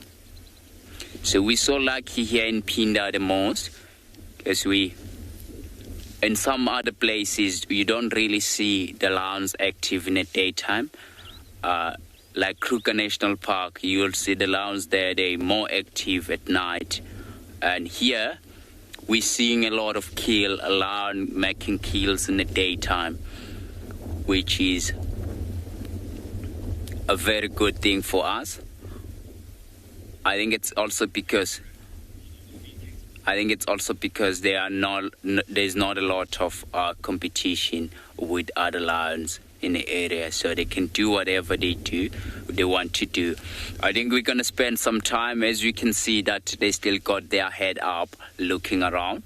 I think we're going to stick with them for now.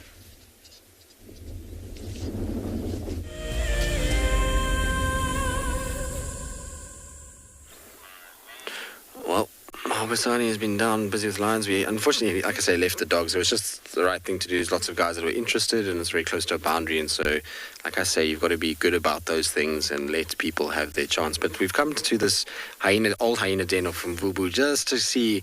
You never know. Maybe Intima was around, but alas, there's no sign. But still a beautiful morning, and there's so many little bird calls. And it's such a wonderful spot just to sit and listen to the sounds of the African bush, which is, well, what we're going to do right now.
Right, so beautiful sounds there. Lots of different little birds calling all around us, and just pretty in this particular spot, but no sign of the hyenas. So we're going to carry on.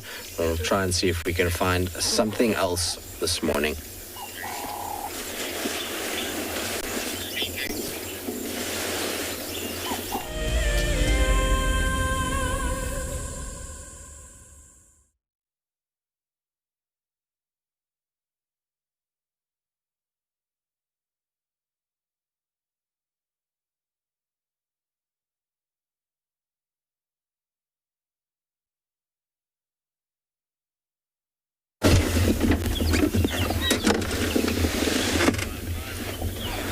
Right, so unfortunately we're having a technical difficulty with Ngala at the moment, so we were just sitting here, just having a little look, just trying to see if there's any signs of hyenas around.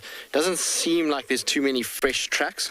There's a few older tracks that are kind of milling about in this area.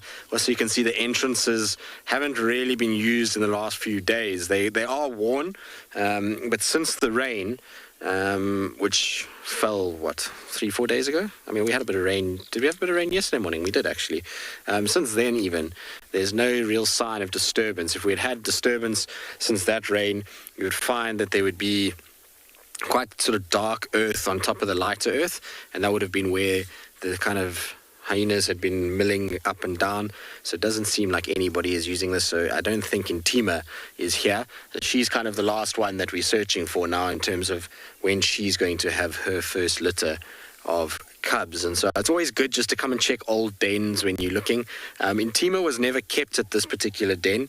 Her den was off Gallagher's Shortcut, and the one down at Philemon. So we'll check around and see if we can't find some sort of sign of her at some point. I haven't seen her for a while, so I don't know if she's been seen kind of pregnant.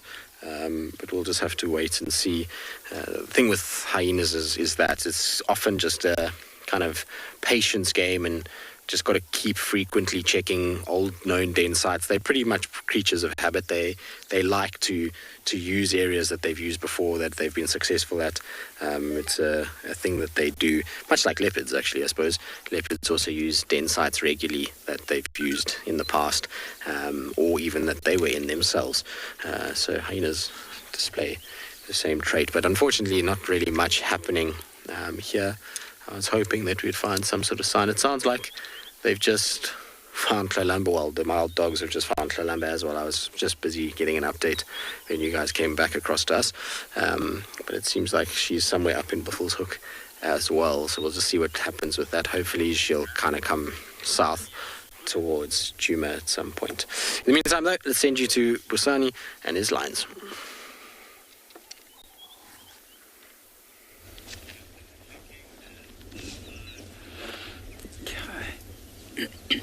So we're still sitting. Have a look at that young male cub at the back. Just below his eyes, you see that white fur. So that white fur does help them a lot if they're hunting at night. It does let more light onto their eyes so that they can see a little bit better than the prey species that they're looking to hunt.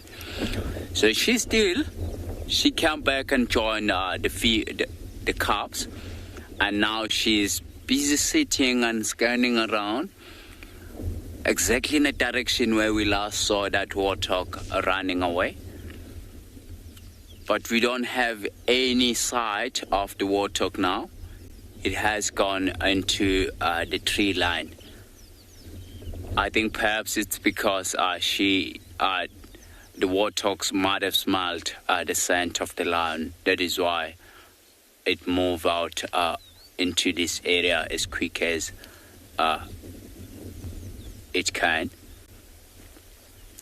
But it seems like she's still looking around, and it's starting to get really hot now. You can just see her, but she's very interested in something behind us. She's still got her eyes open and looking around. I think she's really want to find something, perhaps even today or midday sometimes. And there's a tiny little water hole not too far from where she is. Maybe later on she's gonna go into that direction. It's when all the animals will be going to water hole to drink water. It's when I think her chances of catching something there will be much higher than where she is now. But because she's still awake and she's looking around, I think we're gonna spend some time with her.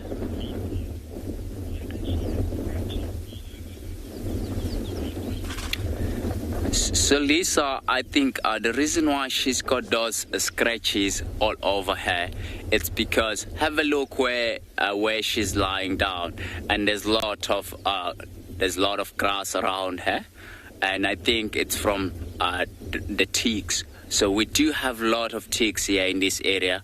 So I think those scratches are from the ticks, and we have seen her.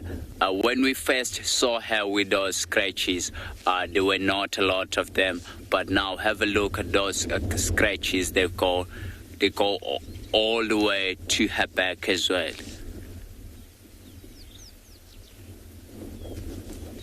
She's panting heavily. I think it's because the sun is starting to heat up a lot now. You can just see she's got plenty of scratches. I think if the ticks does bite her, then she'll try to scratch herself as well. So if those scratches were only just behind her neck, then that will be from the bite marks, because if they're mating with the males, so males do bite the female at the back so that she can stand in one position, because sometimes she does like fight with the male if she's mating. But I think these male calves, you can just see they're starting to grow that mane as well, like underneath the neck. So I think they're getting to the stage now. As soon as they get to the age of about 2.5 years, then the male that dominant over this pride, he will chase them away.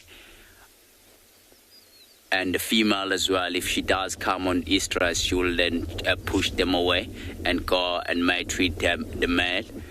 And they will go by themselves around here at the game reserve and try to establish their own territory.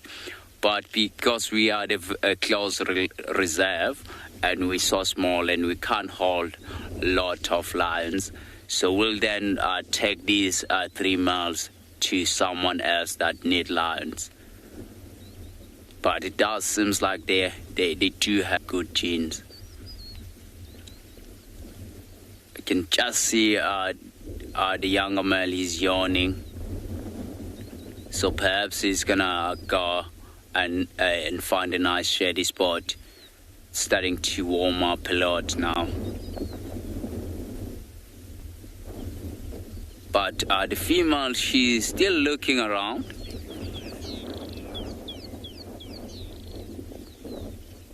I think she's still looking around and looking for any opportunity. I think we're going to take you to Carl in Zwalu and see what he can show us there.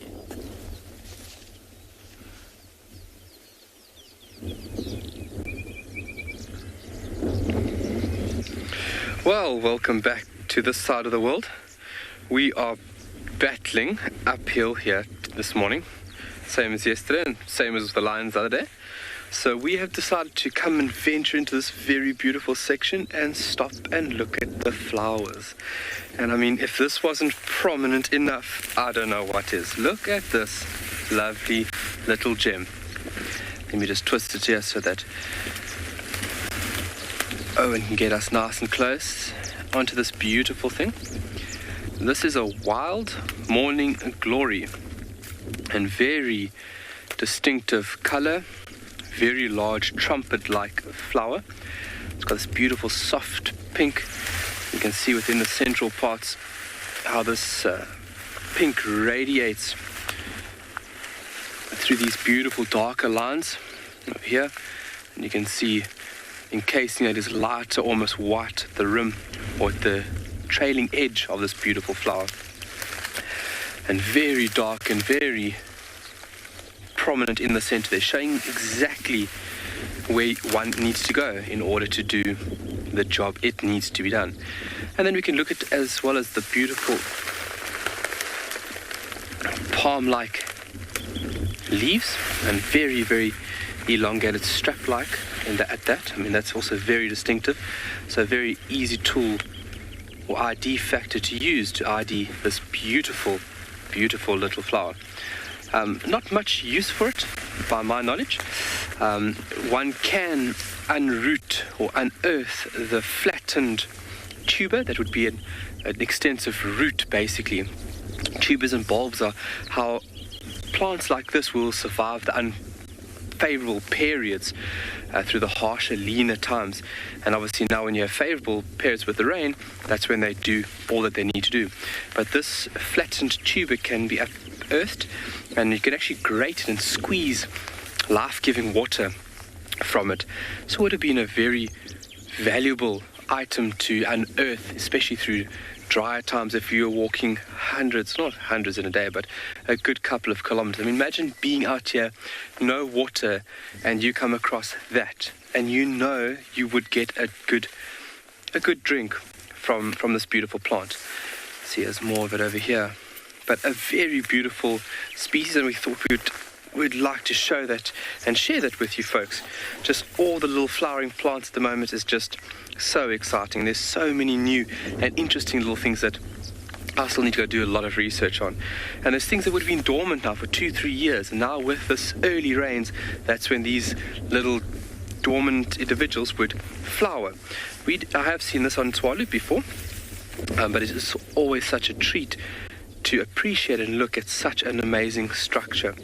But very prominent, and if you look at inside, you also need a fairly long mouth structure. You need a special adaptation to get down there.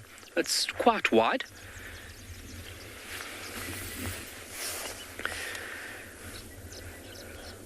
Laura Moore, good morning. They are. And through this time now, we can have carpets, uniform carpets, especially of this little yellow flower over here, the dubbelkie. We call them dubbelkies here in South Africa, or its genus will be tribulus.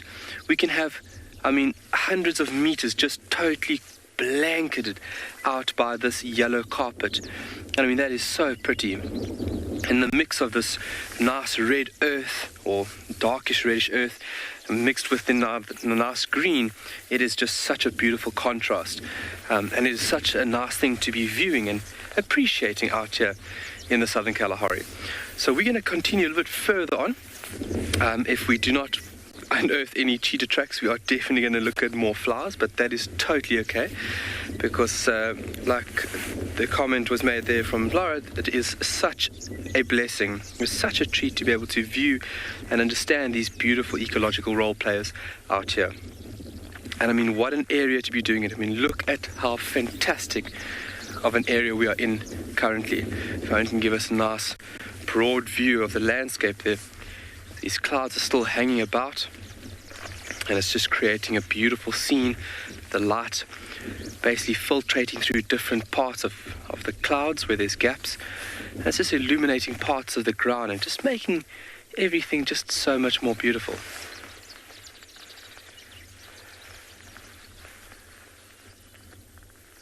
It's also fairly flushed with green out here. A couple of days ago, we went up to the northwestern sections and we realized that there wasn't much rain up in this area, but it has in the past couple of days received some good rain. You can see that grass starting to produce that beautiful green tinge. Now obviously with the rain and as well as heat, that's where plant production would be at its best, especially in this area. Obviously different species, especially grasses, can inhabit different sections of the world, but all very nice right now.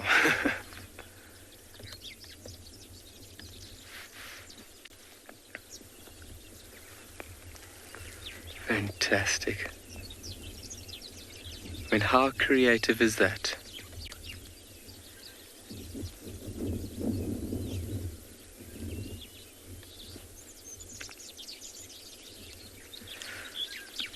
So we've changed direction from going south. We've almost now changed directly due west. And we have gone over about 4 dunes. And we are hard on the look for any cheetah signs, which are posing to be quite a challenge right now. But that's okay, because that is Mother Nature showing us that we need to be observing something else. We shouldn't be going for that specific item.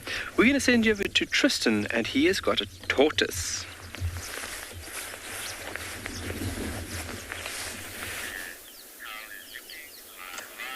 Well, as you can see, we're busy watching a leopard tortoise that is slowly negotiating the thickets that is the grass that is growing on Djuma these days. It's not easy for these little guys to get through. But they're like little 4x4 tanks. All they do is slowly rumble and bumble their way through the grasses and small little shrubs that are growing, and find a way to get around and over and under and every little bit that they can in order to kind of find their way. It's stopped now in the shade. This is exactly what they do when they're feeling a little bit on the threatened side. So when there's a big object like a car close by, then they kind of hunker down and they use that shell almost to camouflage. It's quite tricky to see it when you kind of just driving along and they're in the grass like this and they're not moving. That pattern on the shell, much like a leopard's coat, which is where it gets its name from, has a very similar effect. It just breaks up the outline and makes it very difficult to be able to see them. And they know that if they do this, then generally predators can kind of move past them without seeing them too easily. Obviously they have a few different predators out here, but their biggest one being the ground hornbills. And this tortoise will have to be careful because ground hornbills lately have been around a lot where we are. We're not too far from the dam cam. In fact, we're just straight opposite the dam cam at the moment. And so those ground hornbills have been moving there, and a tortoise is a prime meal for them. They flick them onto their backs, and then they use those long beaks to pull off legs and tails and various other things. It's not very nice to see at all. Safari Kitty, you say go tortoise. Yes, you have to cheer them on sometimes when they're trying to negotiate some of these areas. I always feel bad for them, but like I said, it seems like they have a low range and a diff lock that they've got, and they kind of engage it, and then they sort of climb over these ridges and bumps and vegetation and find a way through.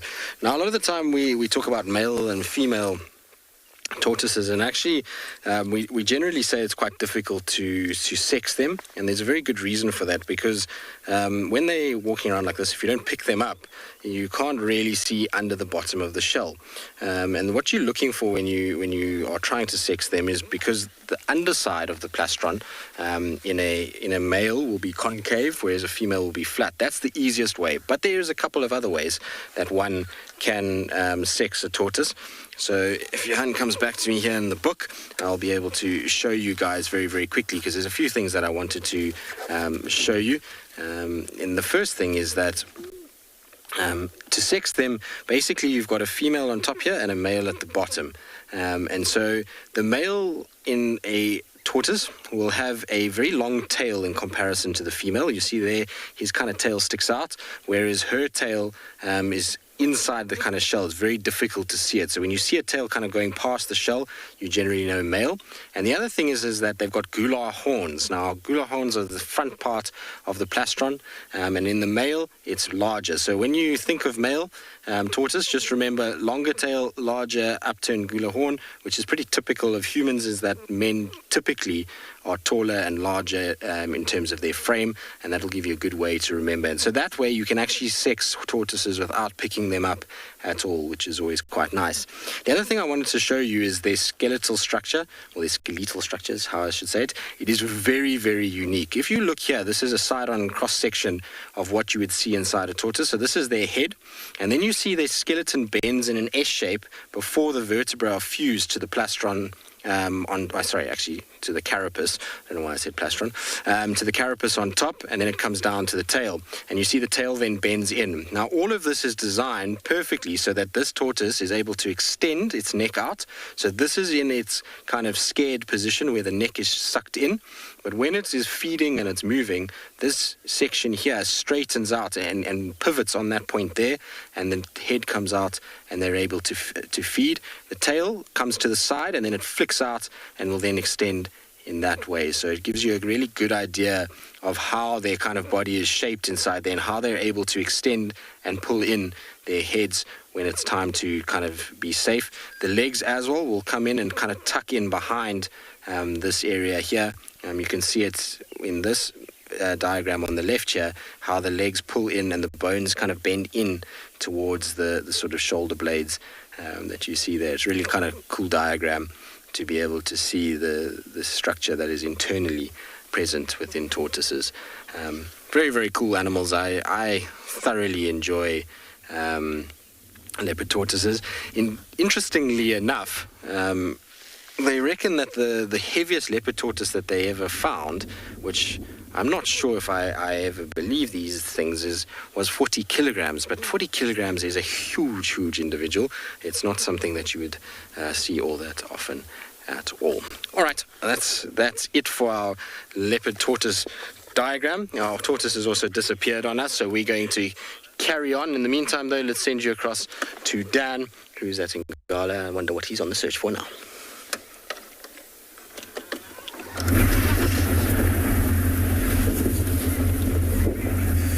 Welcome back to And Beyond Ngala, everybody. Now, I know we lost signal shortly, but just left the Birmingham Pride. They seem to kind of be settling down for the rest of the day. With full bellies and the sun starting to come out, I'm sure that's exactly what they're going to do. With the attention of the wildebeest and things all around them, I don't think they're going anywhere. But I also wanted to try and utilize as much time this morning to try and see if we can find that female elephant that was in labor about 2 days ago. I spent the whole day yesterday looking for her, the whole day today. I've pretty much checked everywhere. It's not to say that she won't pop out in the areas that I'm going to check now, but maybe she's kind of gone into... I'm sure by now she's given birth. It would be quite crazy to see if she's still in labor at this point. I feel terribly sorry for her if she is. However, I mean, it would be quite crazy if we don't find her in the next couple of days or next couple of hours with a brand new baby. I'm sure she would have found a little quiet spot, maybe even in the evening, to give birth. And it would have been a large celebration. I think 22 months in the process, several days in labor. It's a huge thing, and I think she's going to be incredibly relieved to give birth. And I think the other members of that herd, I mean, remember there were only 4 of them in the herd. That extra member, an extra 25% of it, is going to be huge. A huge bonus and a huge welcome. So I'm going to keep going. There are a few more areas that I'd like to go and almost recheck. I kind of checked them first thing this morning, but elephants do move, and they can move quite quickly. Her with a brand new baby, maybe not so quickly. And if she is in a thicker area or gave birth in there, I'm sure she's still going to be around there. But she hasn't been spending too much time feeding, and she's actually going to need to start feeding again, drinking, and starting to produce milk. And that's going to need that little calf, particularly for the first 6 months of its life, is going to be completely dependent on mother's milk. So I'm going to keep going. Don't go too far. I'm going to send you over to Busani with his lions.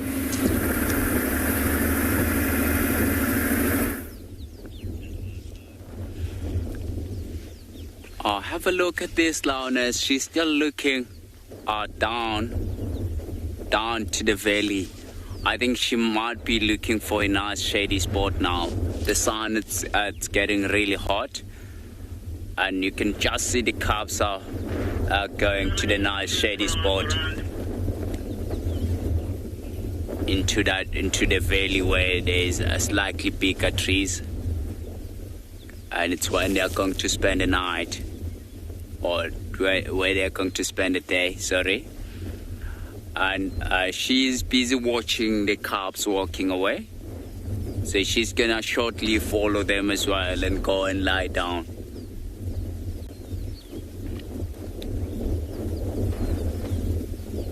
So I think we have seen them walking around. I think where they're gonna go now, it's quite dense. I can just see the cubs are going right inside the bush there. I think the only opportunity that they will have today, if there's something walk right next to where they are, then definitely they will take it. But for now, she's watching her cubs going away.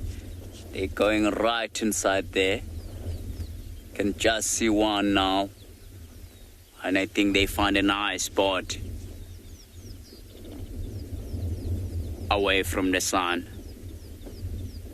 But we're gonna sit with her and see. It will be nice to see her again walking, following the cubs. So it's getting to the age whereby the cubs are not really that vulnerable to other animals. They're much more confident by themselves. So the only thing that will attack those cubs now, it's a new male lion. If the new male lion has to come into their territory, then definitely they're quite vulnerable. But it's they are in their father's territory, which means they are saved. So she's gonna start following soon. She's got her eyes closed, but still keeping an eye. But have a look at the size of those teeth. The teeth that she's got. They're very enormous.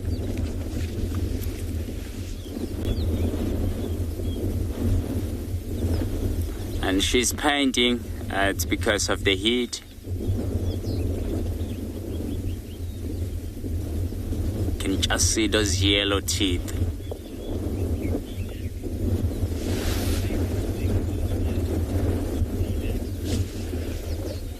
I feel like my favorite thing about the lions, it's when the lions, if they're hunting as the pride, it's quite amazing to watch how they help one another, and the way they socialize.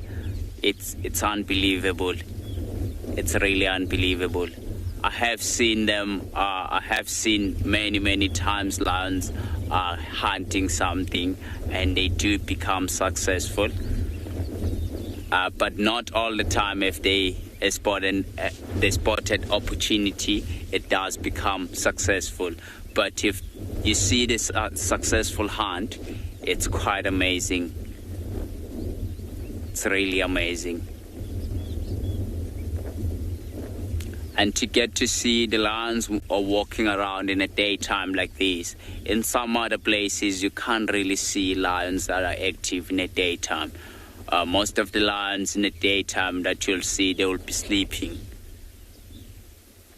See, she's yawning now. Trying to oxygenate the brain. And she's going to perhaps start going to the cubs.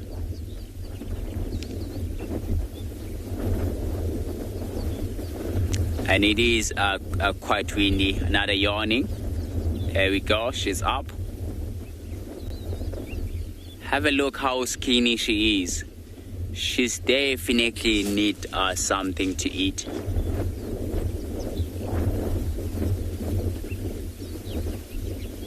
She's looking around. Wow. She's so pretty. Have a look how she's posing. Sitting up.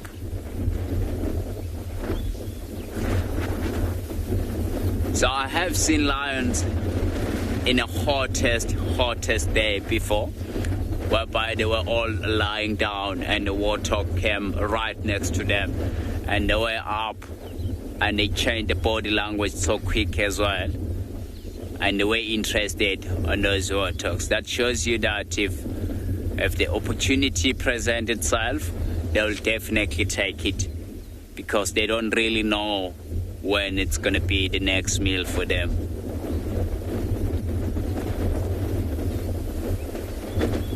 So before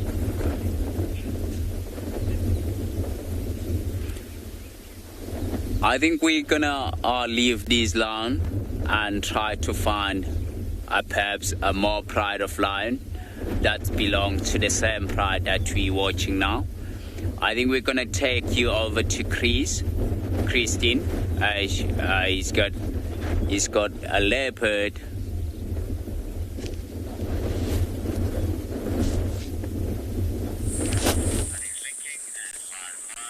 Well, BUSANI is looking at lions. We've decided to come back to Tingana because, well, nobody else was with him, and as we know, I can't really stay away from spots for too long. And spending time with him is something that we need to do, because ultimately, you know, these cats don't last forever, and because he is starting to age a little bit, and you know, same with Thandi, I think spending as much time with him as you can is always a good thing, because who knows what can happen, especially because, you know, we're not here all the time anymore like before. You know, we come in and out fairly regularly now, and it's not long periods that we stay in the reserve as individual guides. And so, you know, for me at least, when I have the chance, I always like to spend as much time as I can with our older cats. It's time to not take them for granted, put it that way. He's moved quite nicely. At least he's in a much better spot in terms of being able to see him clearly.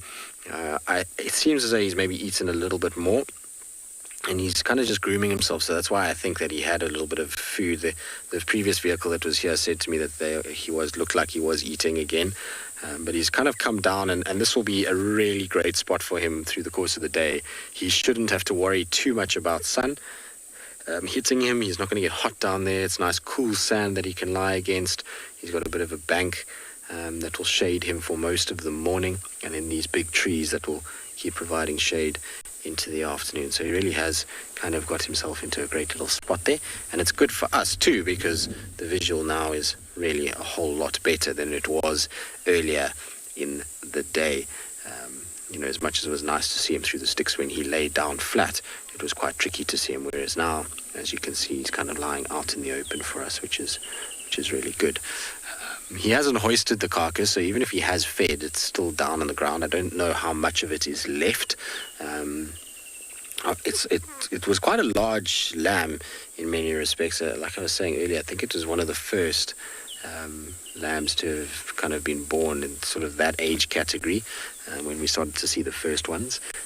Yesterday, actually, I was shocked. Gert and I drove past two impala lambs, and the one impala lamb was double the size of the other one. So obviously one was had just been born in the last few days, and the other one obviously was born right in the beginning of the lambing season. And it just goes to show how fast they grow. It was a really weird thing to see, because there was this little lamb that was new, and its ears were not even reaching the back of the lamb that had been born a few months ago. So they develop very, very quickly, and they grow so fast.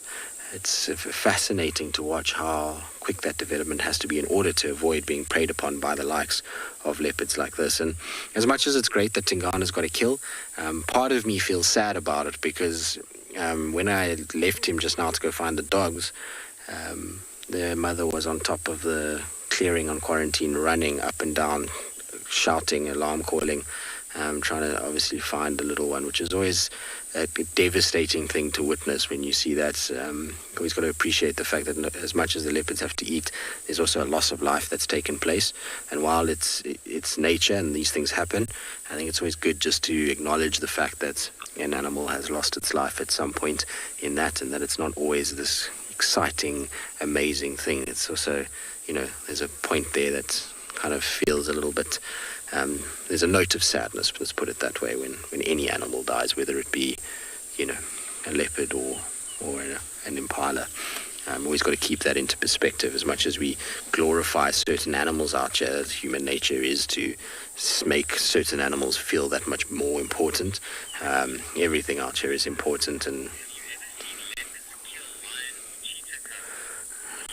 Peter, yeah, it has. I personally have never seen a leopard kill a lion cub. I have seen footage of it, and I have heard lots of, well, not lots, but I have heard of sightings and seen photographs. So it does happen. There was a leopard in the south of the Sabi Sands that killed, in total, was I think 5. I might be wrong. Might be 3 or 5. I can't remember. It was an odd number though. 3 or 5 lion cubs out of a pride. And then he tried to go for another one, and the lions actually got him and killed him. I can't remember his name now. No, I can't remember. It's something like that. It will come to me just now. In terms of cheetah, it's quite a regular occurrence. Leopards are heavy going on cheetahs, same as hyenas and lions. So in this particular area, we don't see a lot of cheetah, but if there were a lot of cheetah, these leopards would absolutely hammer their cubs. So that's why we don't see a lot. Whenever you have a high population of leopard and hyenas, typically cheetah numbers are very low. So, to give you an example of this is that here in the Sabi Sands, obviously our leopard numbers are very high, particularly this northern sector and central sector of the Sabi Sands. Whereas in Manyeleti, the leopard population is much lower than what we see here, and that's due to a few factors. But because the leopard population is so much lower in the Manyeleti, they see cheetah very regularly. It's almost a kind of daily occurrence for them. But yet you come south, and we're talking not even a kilometer, 2 kilometers, and you start hitting these higher density leopard areas. And for us, a cheetah sighting is maybe, we're lucky if it's once a month on Buffelshoek and Torchwood, but it's really infrequent. And that's all due to the fact that the hyena and leopard numbers increase heavily as you start to push south towards the Sand River, and as you go into Manyeleti and there's open clearings and the lion population is higher, so leopards are less, and therefore cheetah are able to thrive a lot more than what they do here. So it's a big problem for cheetahs, as leopards generally are a nightmare for their cubs. But like I say, hyenas probably are the biggest threat for a cheetah cub, more so than, I suppose, lions too. Depends on where they are, really, and the density of these other predators. Anyway, Tingana is having a little nap. He's, I think, got a nice full tummy. He's found himself a little shady spot, but we'll sit with him because I think he'll be up and down and he'll lift his head as noises develop around him. And so it will be worth just spending a little bit of time with this legend.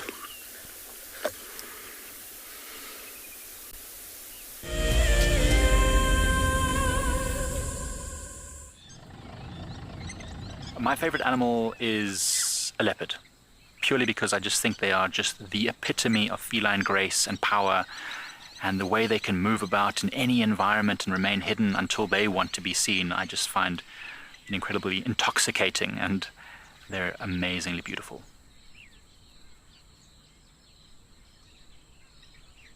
Catch up with the guides daily here on Wild Earth. Join our Explorers program so we can keep on sharing nature with the world. For a monthly subscription, you will have the opportunity to win fantastic Wild Earth expeditions, have access to an animal identification app, receive weekly highlights from our shows, and much more. All the money will go to keeping these live safaris on air, which in turn connects a global population with nature. My name is James Hendry, and I work here at Djuma Private Game Reserve in the Sabi Sands on the western fringes of the Greater Kruger National Park. My favorite part of getting questions from viewers is that we get to have long and varied discussions about all sorts of different aspects of nature. Because our audience comes from all over the world, it's very special to have different perspectives from everywhere. If you want to submit a question on Wild Earth, you need to register on our website. Once registered, go to the Live Safari page and submit your question beneath the live feed. Welcome to my car. This is Wendy, and she's my favorite. She would love to have your name engraved on her so you can be with her every single time she goes on a safari here in Djuma. If you become a Wild Earth Explorer, you will have the opportunity to buy an engraved tag which we will attach to her. We will make sure to send you a digital picture to show you exactly where you are sitting on her. You will have front row seat in every single sighting.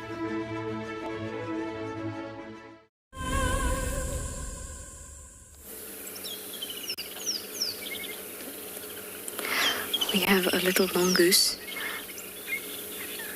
It's just behind there in that grass. It was standing on its back legs like a meerkat. It was very, very cute. It's now staring at us as they always do, very cautious of these humans and these big metal things. You can hear the woodland kingfisher in the back, and there's a drongo that was rather curious about us. In a tree nearby. If it comes close again, we'll try and get a look. Good morning, thank you.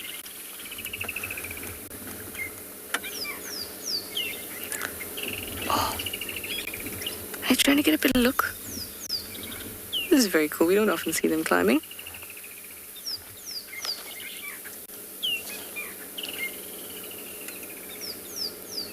Down again. Gotta get a better view. Such curious creatures.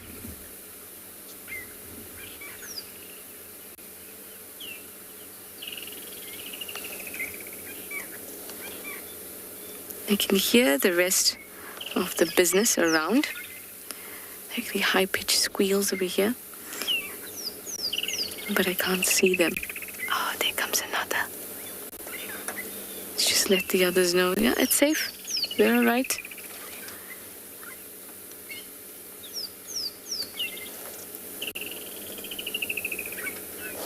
And hidden again.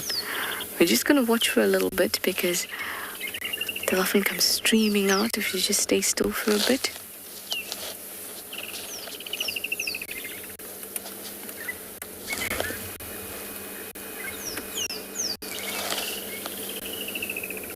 Ah, one's just walked again.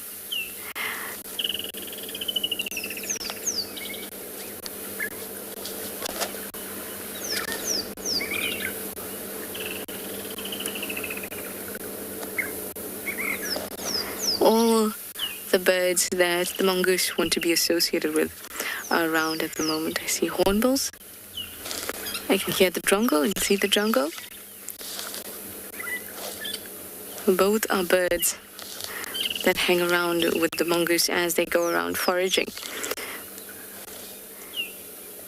The hornbills, arguably a little better company than the drongos, who are so good at mimicking other birds that they'll often mimic prey species so that the predators, aerial predators, so that the mongoose will drop whatever they've got in their hands or in their mouths, drop it to the ground and run for cover.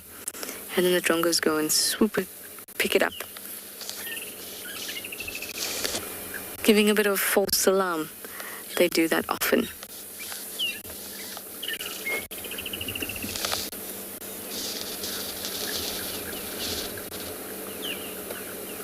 Oh, I can even hear a foam nest frog in the background.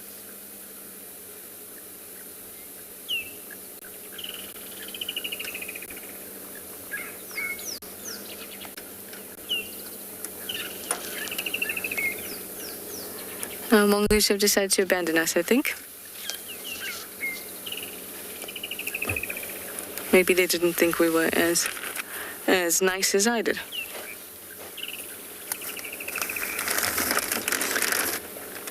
All right, well, we're going to move on, and we're going to send you over to a very special sighting with BUSANI. He's found some lion cubs.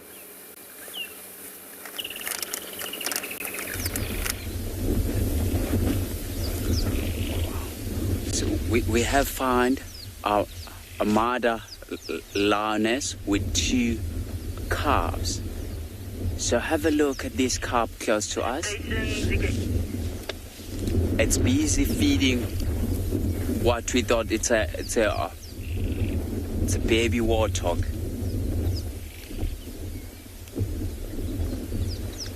So we found their tracks on a road at the back, and we followed them, and they were busy feeding on this warthog here. So which means when the female was walking along and she came across, look at it, it's walking with the carcass. It's got a carcass on its mouth. So it's trying to keep up with the rest. So mom, she's lying flat on it. Oh, she's just dropped. Oh, that's he. He just dropped the carcass. So he's trying to keep up with mom. So perhaps he's going to come back onto this carcass as well. If he doesn't come back, I will then go a little bit forward so that we can see the mom and another calf as well. So on the way there, I'm going to show you the carcass or the piglet that mom caught. It seems like one of the calf, she's coming back. It's one of the younger calf.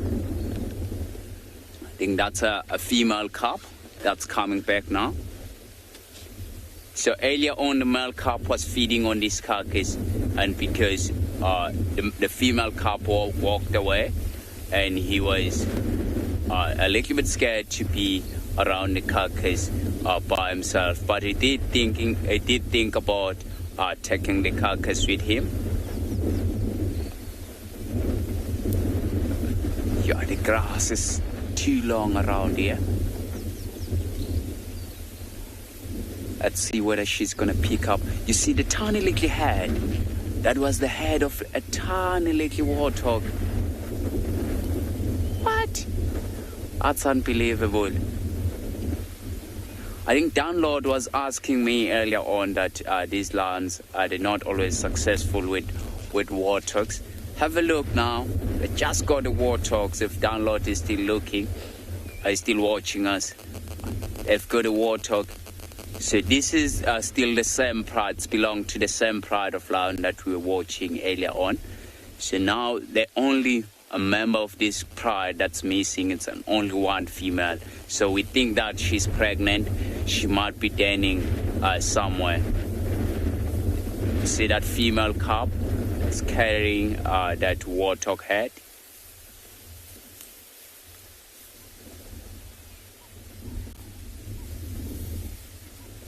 So the male calf is gonna follow them shortly as well and go next to mom with the rest of the carcass. Look at it, walking away. Wow, I'm so happy we did get to see the lion feeding on the warthogs finally.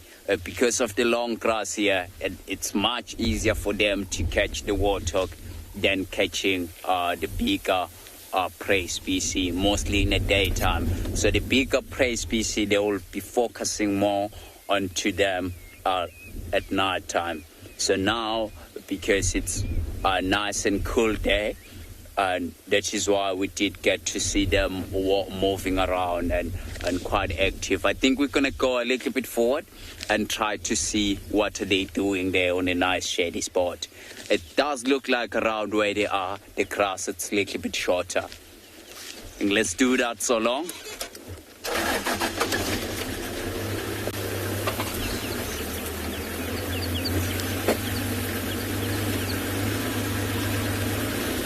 You can just see mom there. She's lying down and facing away.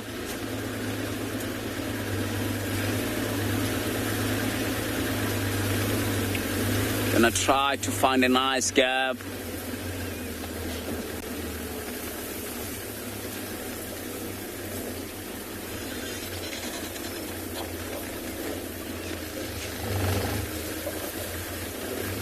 Just be with us.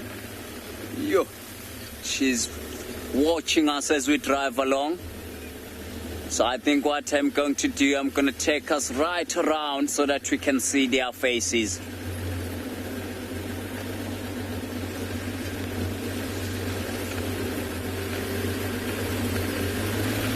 But she looks much bigger than the female. I think while we're still repositioning nicely, we're gonna take you to TRISTAN and with the leopard.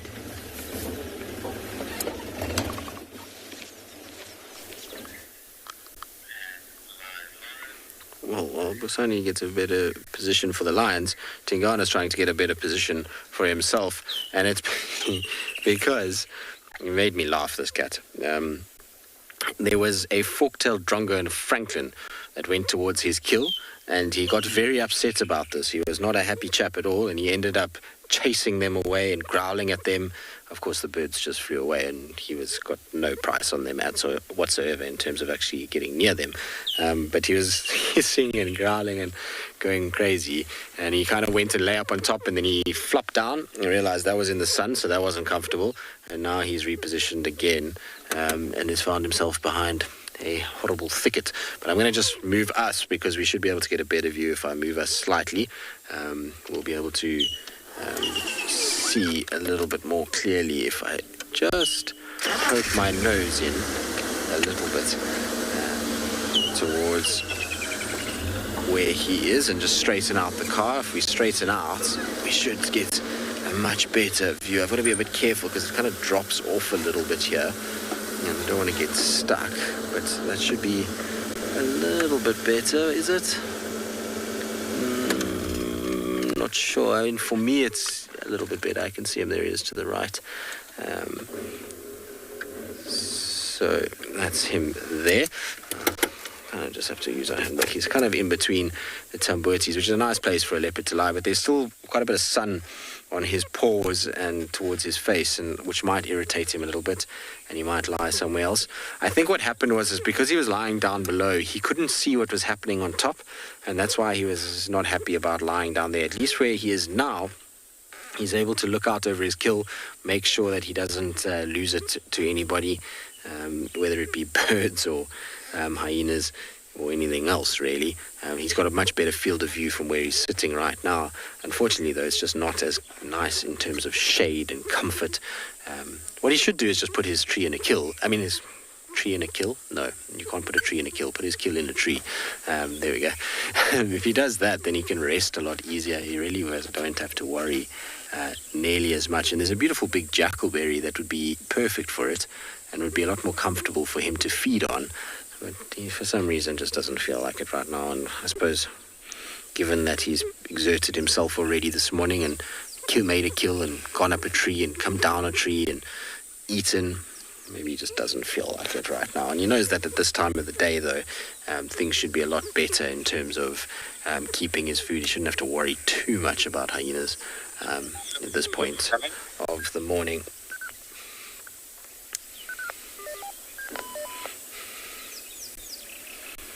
Beautiful, though, isn't he? He's in such good condition these days.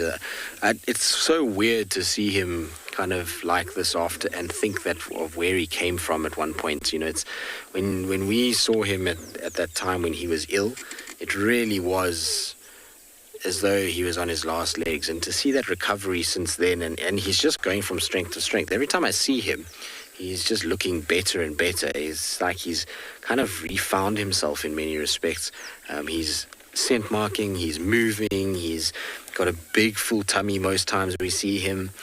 And he just looks solid again. He looks like his muscles have really kind of come back, particularly in his shoulder areas. He's developed a lot more bulk there again in the last year or so. And he's looking as good as he ever has. I mean, obviously his face has aged a little bit and there's a few new scars and the ears are a little bit more tatty. But other than that, he really is in really good condition. His teeth are healthy. So I expect Tingana to go for a while longer, all things, if all things go in his way. Obviously, you never know what can happen, and random things at random times can happen. If you look at Salesh and Karula and Shadow, all these leopards that disappeared before their time was up, or, you know, should have lasted a little bit longer. You never know with him, but by all accounts right now, he's looking as healthy as he ever has. Anyway, we'll sit with him. Let's see, maybe he'll get irritated with birds again and move. In the meantime, let's send you across to Kyle.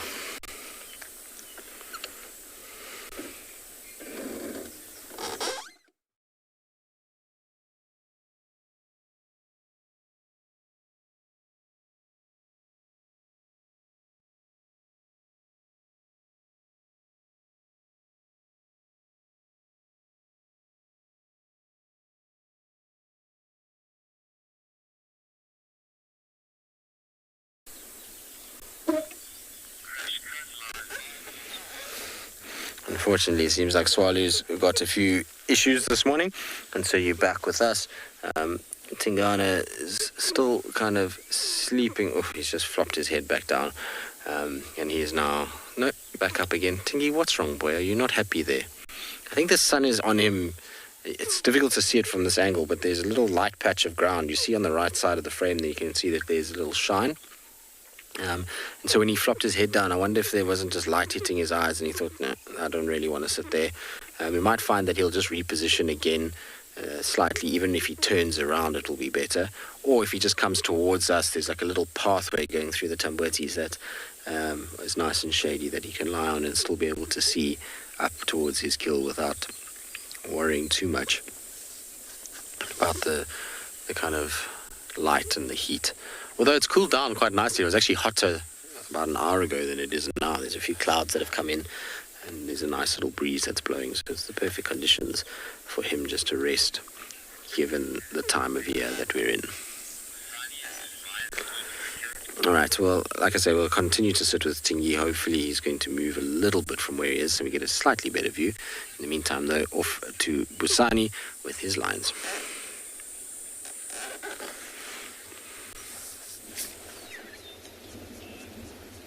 So we have managed to find a little bit of a better view of these calves. You can see both of the calves, they've got some pieces that they're busy feeding on. And have a look at the one right next to the tree there. I think that's a he because of the size of him. He's slightly bigger than her sister, and look at how he's using the side of the mouth to chew on those bones, because there are not a lot of strong bones, and these little piglets were born not too long ago, and we started to see them around the end of November. which means some of them are 2 weeks old and some of them are 3 weeks old. And they've got very soft bones. I think they are going to crush everything up, and I think they're not going to leave any bones because the bones are still very soft as well. So this a lioness with 2 cubs. She's not very far away from the pride of lion that we were sitting with, the mother and 3 males.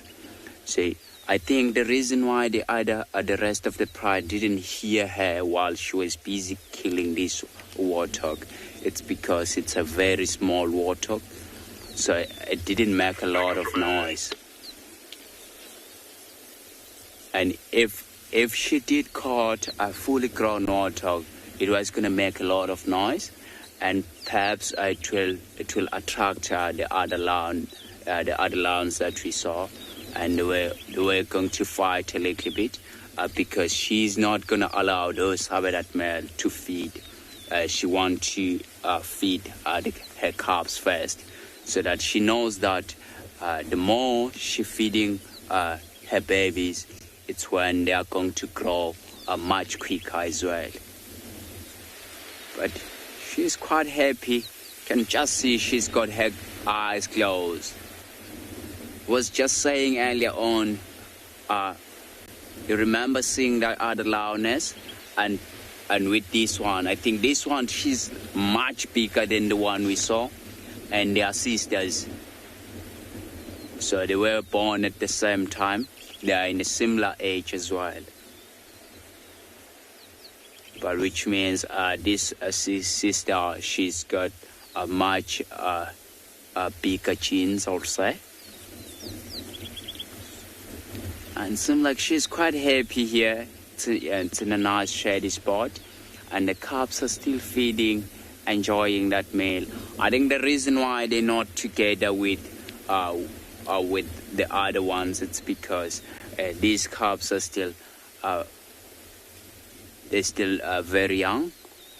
I think she wants to feed these cubs because sometimes the older habitat, they don't know how to play nicely with the younger cubs, so they'll end up playing very rough, and that will sometimes the smaller cubs will get injured or get wounded, and then they'll end up dying. Have a look at the cub next to mom. She's busy licking the head. She's got a tiny little warthog head there. Wow. That's really yummy. Look at those tiny little teeth that she's got.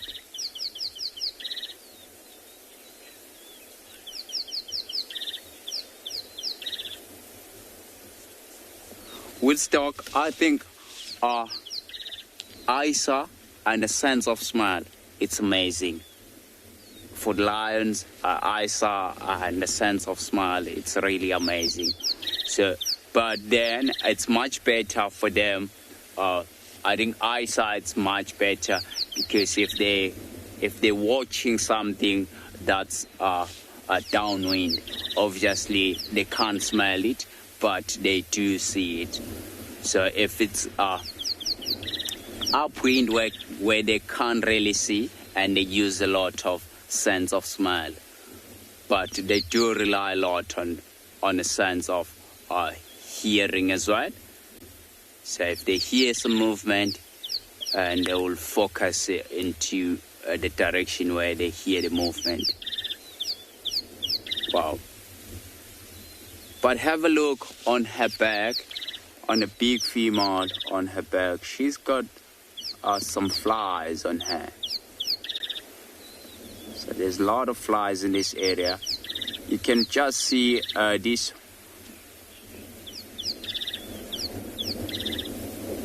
You can just see this one as well. She's got like a few scars or cuts from those cheeks as well. But she's much better. She's in a very good condition. I think we're going to take you across to Carl in Zwalu. We are going to sit with these lions and see what they do. You sounds like a fairly savage scene. Welcome to the very beautiful and diverse Tswali Kalahari. So we are battling to find little cheetah tracks here and there, and we have decided as a guide you would utilize whatever is available at that given period of time. And so myself and Owen had a quick discussion, and we thought, no, let's divert and let's focus on the pretty things. We found one pretty thing, which was at Morning Glory, at Wild Morning Glory, and we were closing the block, and we came around the corner and we spotted this beautiful little plant. Look how amazing that is. This is a species of plant called Devil's Claw.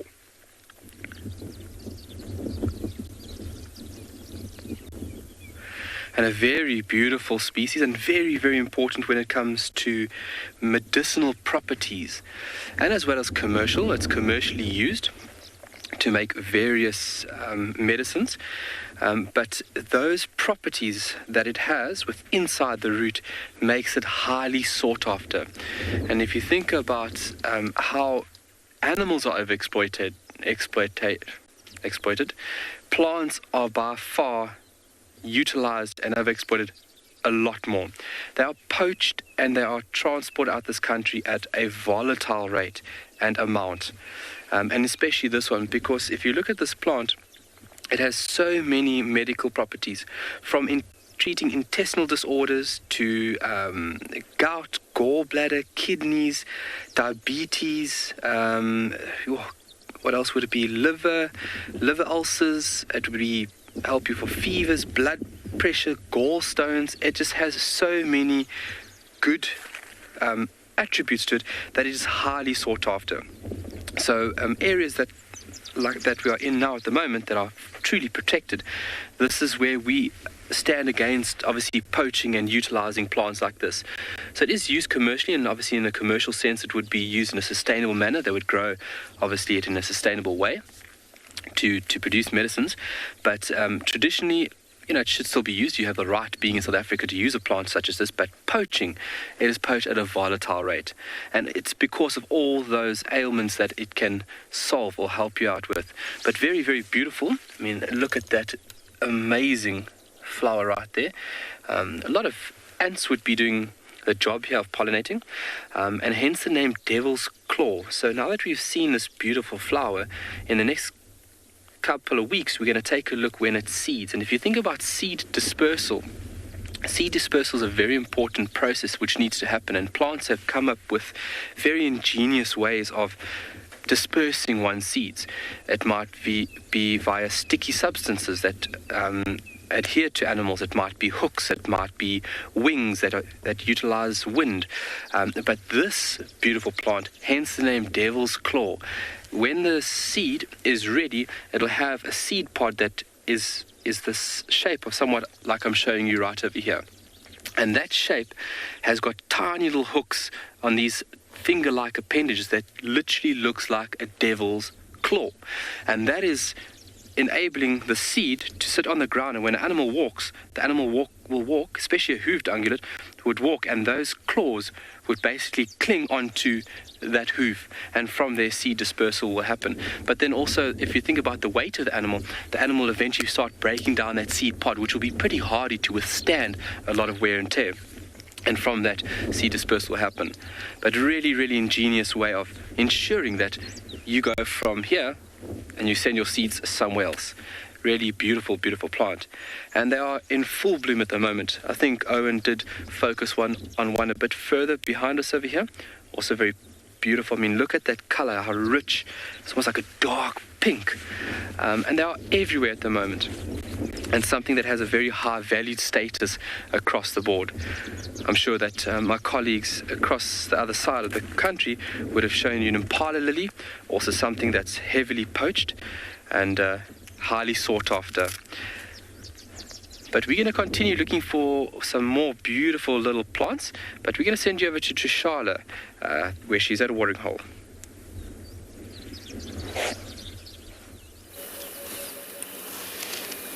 Oh, Kyle, I'm struggling with the same thing today. I'm not finding many animals, so I'm focusing on the little birds. And while we were here on the edge of Treehouse Dam, we had some blue wax bulls that were having a bit of a bath, as well as a green-winged petilia and a cinnamon-breasted bunting. But they're like coming and going and coming and going. So we just were sitting tight, hoping that when you come to us, they'll arrive. And they're in the trees nearby. They just pop down every now and then pop back up and then pop down again.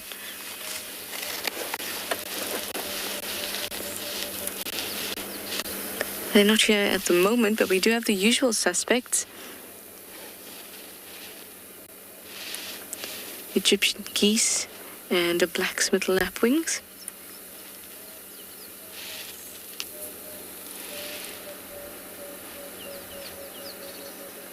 The green-winged petilia is my favorite small bird. It's so, so pretty, and I really wanted to get it on camera.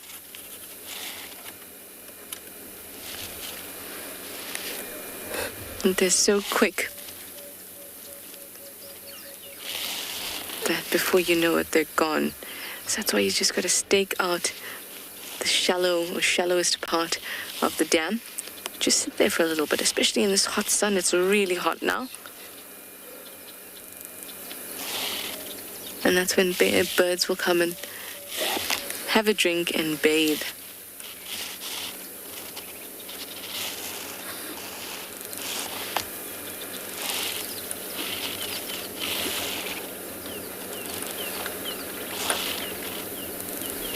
Very nice and peaceful, but very, very hot.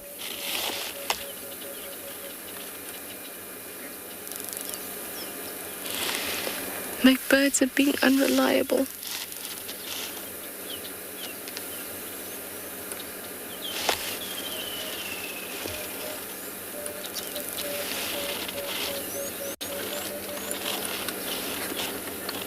I will also tell you that while driving around, I found a rough-plated lizard that had been driven over by a car. It was not totally smashed, though. It was just the front of its head. But most of its body was intact. It's not the freshest. I don't know how long it was sitting there for. But, of course, I did collect it. And this afternoon, I will dissect it. I'm just giving you a pre-warning. And it won't take very long. And obviously, if you don't want to see, I will let you know when we're going to do it. But I always find it very, very valuable to see firsthand the structures of animals like that we only manage to get a glimpse of. And I only know the basic details about lizards. Sure, we'll be able to get an in-depth view, and I promise it won't be gory. But like I said, I'll let you know when it's going to happen.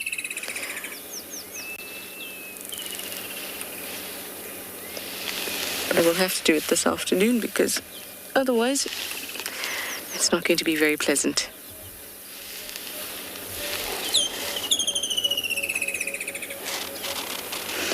Katie, you'd like to know if there are many water predators in this area? Not really. So at this dam, there's only a big hippo in there, and he's not a predator, and is not in here today. But there's a water monitor at this dam, and he's a predator. Occasionally, you might find a fish eagle hanging around, also a predator, but no crocs in this dam. But in this area, yes, we do get crocodiles. Crocodiles, water monitors, as well as, I mean, I know when you think water predator, you're thinking about the larger ones, but also like the storks and even lapwings and things like that, they're after little arthropods in the water. So they are predators to little worms and crustaceans and other little things that will live in the water. But the main ones, like water monitors and crocodiles, we do get them, but at this particular dam, just a water monitor.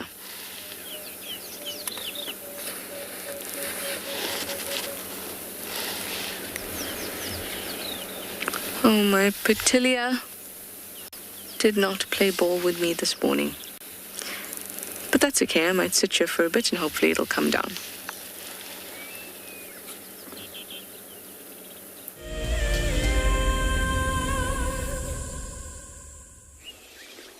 We are still sitting with these mother and two cubs, and have a look at the size of her paws. So we are going to sit tight here where we are, and we listen the sounds of them crunching bones and the lay of the land in the background as well.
That was amazing to see, to hear the sound of the bush, and you'd see the movement and of the wind, and to hear them crunching bones. And there was a wrecking sister calling here up just above these lawns. It's busy shouting at the lawns, and it was really nice to see. Wow.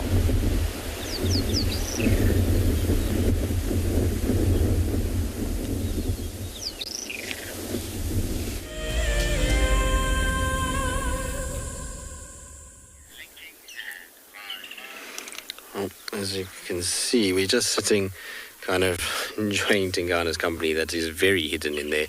Not easy to see him when it's kind of further away. They really do blend in quite well. And while we've been sitting here, it's just been so pleasant just to sit quietly and listen to the sounds of the woodland kingfishers that are going crazy. There's the dove that's been calling. We've had a few francolins come by. So much like TRISHALA, even though we're sitting with an animal, it's been nice to just do a spot of birding. We're in a really nice little spot for birds to bounce around. Often get lots of little things in thick, dense drainage lines like this. You can get bushshrikes and little palaces and warblers and all kinds of weird stuff that bounces around in here that are very difficult to get on camera because they don't sit still, but nice to just kind of sit and enjoy the sounds more than anything else. The woodland kingfishers particularly are very, very cool to sit and listen to, although they just don't shut up, and I often wonder how they do it without getting a sore syrinx when they are calling, just because of how much they make a noise, which I'll get into just now. But Neville, you're asking, how do you differentiate between a male and a female leopard? Well, it's pretty simple. When they're old, when they're still young and little cubs, and then it becomes a lot harder. So essentially, if we're talking about adult leopards, what you're looking for in a male is size and his shape of particularly his neck, as well as the two golden testicles that sit underneath his tail. But essentially, a male is much larger. He's almost double the size of a female. It's something that a lot of people don't notice until they've seen a male and female together. Then they realize just how much bigger the boys are. But then if you look at the head is always much larger than what you see on a female, and they have this what's known as a dewlap. So this is this fold of skin that goes from the chin all the way down to the chest, and Tingana is a great example of what a dewlap looks like in a male leopard. It's a kind of hangs down, and it gives them this huge bulky neck appearance that the females don't get. And then obviously, like I say, the testes are pretty obvious on a leopard when he's an adult. As cubs though, what I always generally look for is that you can see, for some reason, male cubs, to me, always have a much larger head in relation to their body than what females do. Females tend to look far more in proportion from when they're born all the way through, whereas males, particularly when they get to that sort of 2-3 month mark, their head seems to grow faster than their body does, and they almost look like they have a massive face compared to the rest of them. And then their feet is another thing, is when you see males, their feet often are much larger than their body. It's like they haven't grown into their feet yet, and they eventually then develop. But it really is quite difficult with cubs, especially when they're tiny, because the testes haven't kind of dropped yet and come out. So it can be quite tricky unless you sort of get a really clear view and the tail is up and you're quite close, then you can make it out. But it's not nearly as easy in young leopards as it is in older leopards. In fact, for a long time there was a test that you could do through Panthera. I don't even know if they still do it anymore, but we as guides got to do it many years ago. And it was basically photographs of leopards of varying ages and sexes. And it was just to try and see how citizen science, in terms of when Panthera uses people's kind of reports of sightings, of how accurate they actually are when people say it's a male or a female or an age bracket. And so basically you'd see a photo and then you'd have to say male, female, and its age.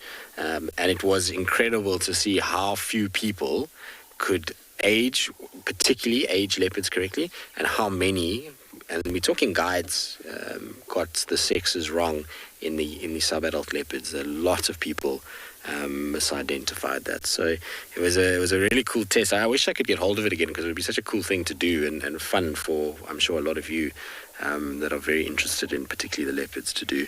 I'll try and see if I can find it somewhere again and see if I can speak to the guys at Panthera and maybe get a link that we can do it. But you'll be shocked at how difficult it can be sometimes. But like I say, when a leopard is, 4 or 5 months old and then into sort of a year, it can be quite tricky to tell the difference between them, particularly from a photograph. In real life, it's a little bit easier because you can see size differences, and once you've seen a few leopards in your life, you start to kind of realize what sizes they should be, and how large, a male and a female should be at that general age. Anyway, Tingana's sleeping. He's not doing too much at the moment. We'll sit with him for a little bit longer. We'll just see if he gets up to anything. Hopefully we can do a little bit of birding as well while we're sitting here.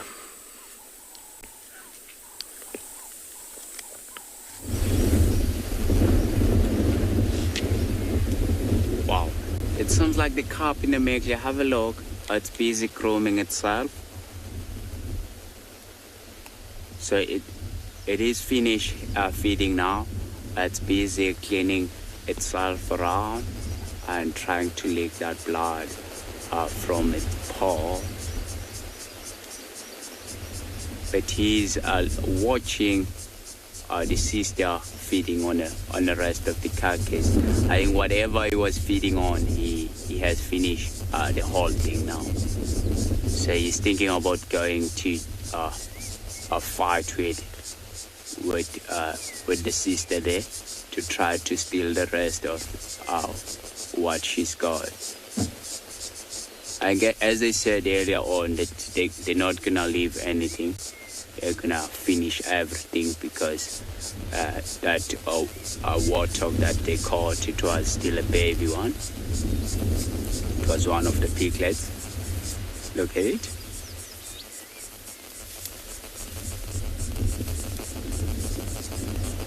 He's thinking of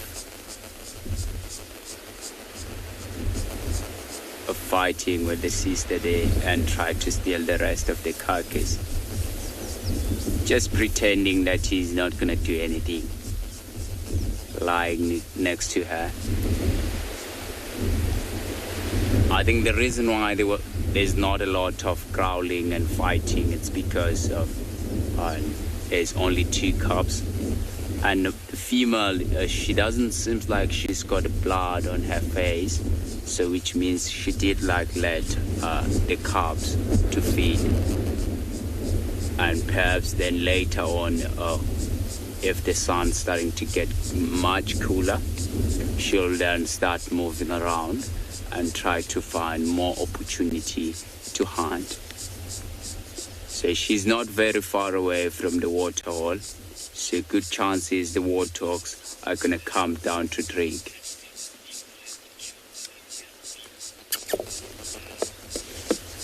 Right, I have seen lions killing the other cat species. I've watched.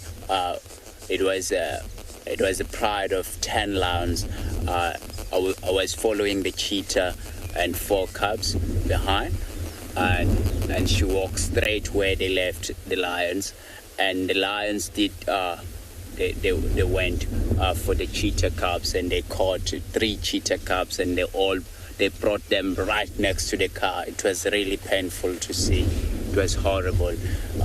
And I have watched a lion before trying to kill a leopard, it was horrible, because here in Pinda as well, we don't want to lose leopard. We also don't want to lose cheetah, because the cheetah viewing number went straight down. So we do want to protect our cheetah. And leopard viewing as well, it's not as good like Kruger National Park. So we don't want to lose our relaxed leopard against lions. But sometimes we do let the nature take its course. But it's really nice to see them. It seems like the male cub are finished feeding. Look at him, busy cleaning his face. Wow. And it seems like the female on the other side, she's busy still feeding on the carcass. She might have left with only the head. Have a look how spotted he is. He's got a lot of spot patterns. And those spot patterns, they do look quite similar with the leopard. Wow. I think he's got now a nice bigger belly after that warthog piglet, and he's got some blood on his stomach as well. I think perhaps from holding that carcass. Sure, maybe there was a lot of fighting earlier on between the 2 cubs. It is why he's got blood on his stomach.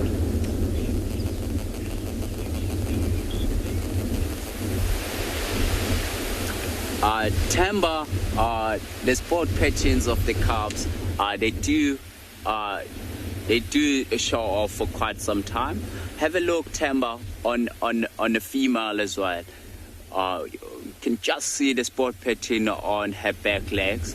So, and she's quite an old female. We estimated her about maybe 5 to 6 years now. So, which means the spot patterns do stay a little bit longer. She still got those spot patterns, but you can just see that they're fading up a little bit. So, which means they do have those spot patterns for quite some time. It seems like they're gonna be here for the rest of the day. And doesn't seem like they're gonna move anywhere else, and they're enjoying this nice shady spot. Oh, you can just see she's left with just a tiny little head there. Wow, that's amazing. She's catching the skull of the warthog. Wow.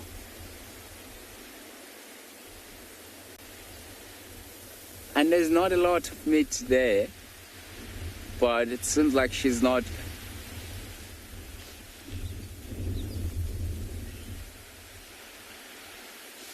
Tabiso, so the reason why the lion cubs have spot patterns if they're young is to help them around the den site.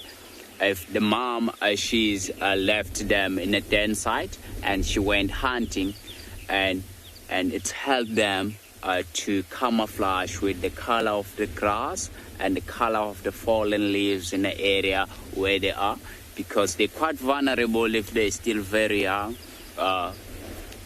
they're vulnerable to other lions, leopard, hyenas, and even rock pythons if they do come across with the lion cubs on their own, because they're born blind and they can't really run away from anything, and the only thing that they have is to camouflage. I think the reason why they have those spot patterns it's to camouflage around the den site.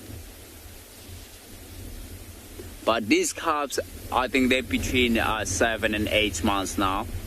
So they're starting to get really big now. So I'm hoping that perhaps maybe next year and the whole pride will come back together. Lunda, these lions, they're from, if you were watching us earlier on, we were sitting with the female with 3 subadult male cubs. So they belong to the same pride. We call them Bayala pride. So if they're all in together, there will be this female and these 2 cubs, and another female with 3 cubs, and there's one more female that she's standing at the moment. So we call them Bayala pride because where they spend a lot of time in the area, we call that area Bayala. It's known as Bayala. It is why we named them after Bayala pride, or after Bayala area.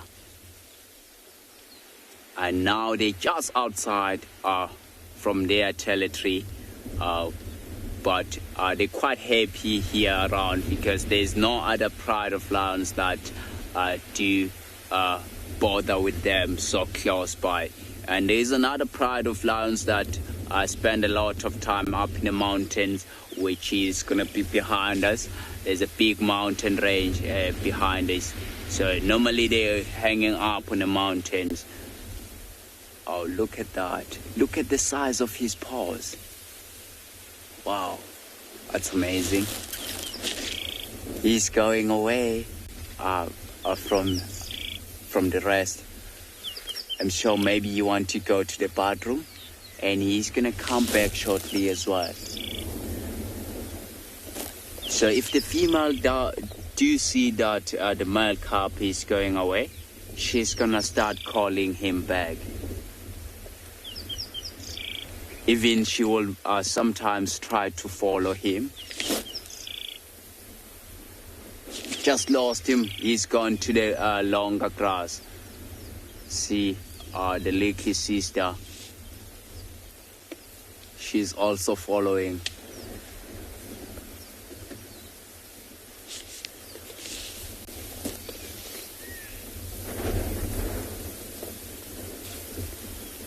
I think we're gonna stick with them. It seems like the cubs are walking away. I think we're gonna take you across to Den around the waterhole and see what kind of birds species can show us.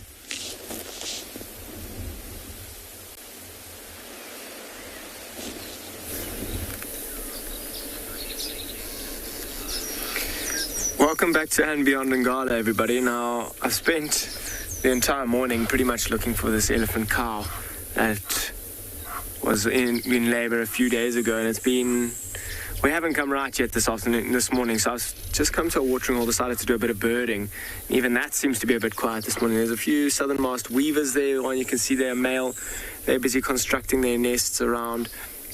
A few Egyptian geese that are making a bit of noise as well. They are around this watering hole, and this is a really, really good place for birding, particularly at this time of the year. I mean, this is a seasonal pan that'll fill up after some rain, and we see some incredibly unique birds around here. We saw a rufous-bellied heron, which was on the show a few days ago, which is super exciting for this area. I mean, it's not even really supposed to be recorded in this area, or even in many parts of South Africa, just in the tiny eastern KwaZulu-Natal.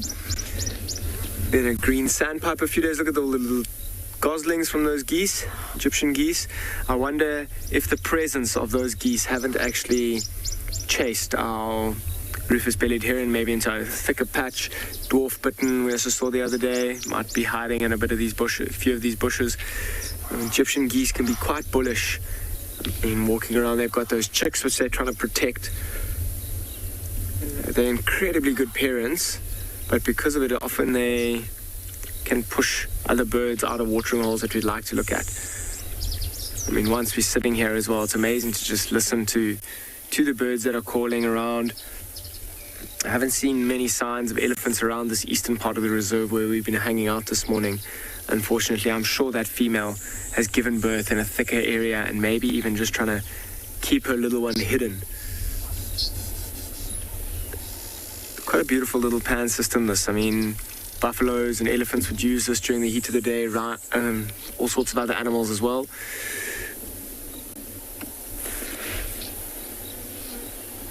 It's really pretty. I mean, these kind of lilies will also produce flowers in the next few weeks. A couple of them have got smaller yellow flowers. But the green is beautiful, particularly against the muddy, murky water. It'll be a good place for those herons and bitterns that I was talking about to fish. They'll kind of like wade through those plants and try and gaze through, try and see if they can't find a frog that's swimming by, an unsuspecting frog that they might be able to gobble up, or a fish that might be swimming through there. It's a little sanctuary over here. I don't think there's also very little danger. I mean, you saw those Egyptian geese coming down with their goslings, coming down to the water, and because this is a seasonal pan and it's very shallow, there's very little chance of there actually being a crocodile, although I say that you might drive around here one day, and because crocodiles can move during the evening, crocodiles may end up coming here during the evenings. I'm going to stick around, see if we can't find any of those interesting birds I've been mentioning. In the meantime, I'll send you to Kyle with his giraffe.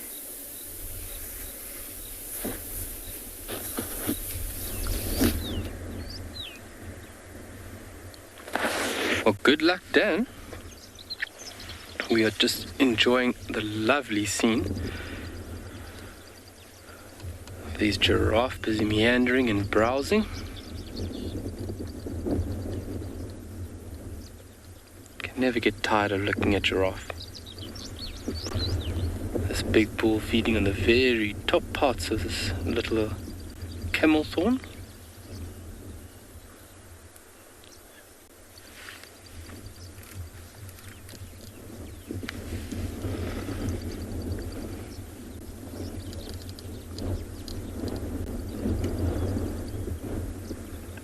Stripping all those leaves.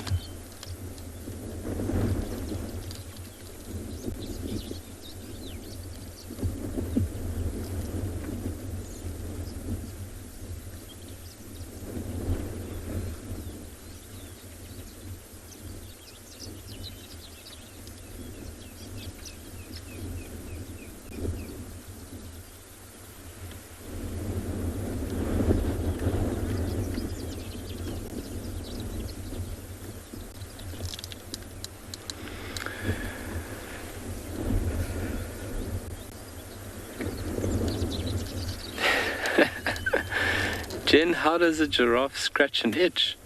It depends where it is. So if it's on the chest area or legs, it uses its mouth.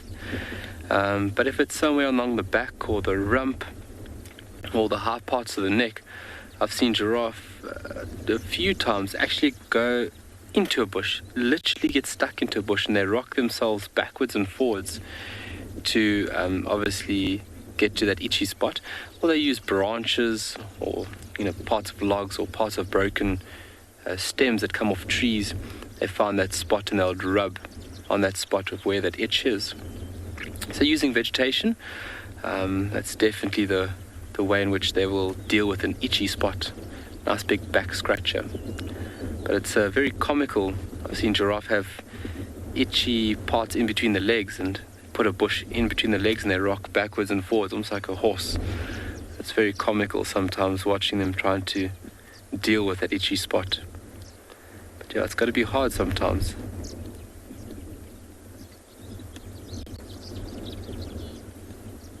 always think about that. Imagine like biting flies.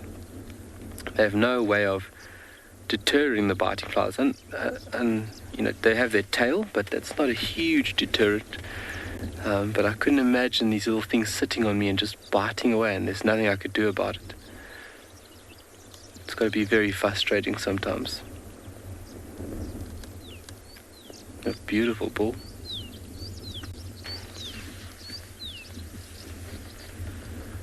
There's a female and a young one further down. You can even see the thinness of her neck, or the width.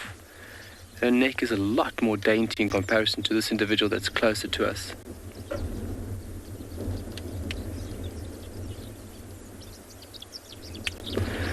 Brendan, why do giraffes have hair at the end of their tails? The hair is a very important function in how they would swat away flies. So there's a few biting flies and insects obviously around the rear end of the animal. The tail can be swished or swayed backwards and forwards, and that is an active way in how this animal could swat away biting flies, because biting flies want to go for a spot where obviously the skin is thinner, their hides are very tough. Obviously that's why they are highly sought after and are still actively hunted to this day. Can you believe it? But a biting fly or a parasite wants to be somewhere warm and safe and secure. So going in between the legs, that's the spot where these individuals would want to be, around the groin area, or in the inside of the hind leg. So that tail is a very important tool to try and just give the animal somewhat of a chance of getting away from those biting little animals. But the tail is also then highly sought after for bracelet making. So tails are used for fly swatters, for obviously our use, but the tail hairs themselves are highly sought after to make bracelets, arm or wrist bracelets. They're very thick, coursed individual hairs, and together it's quite a solid structure if you give it a good swish or swat. I'm talking about your tail hairs.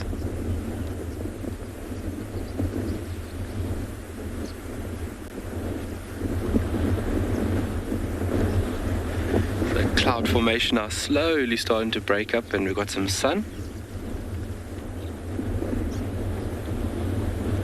So that cloud cover just allowing plants to absorb it. A little bit of rain that did touch the soil late yesterday afternoon.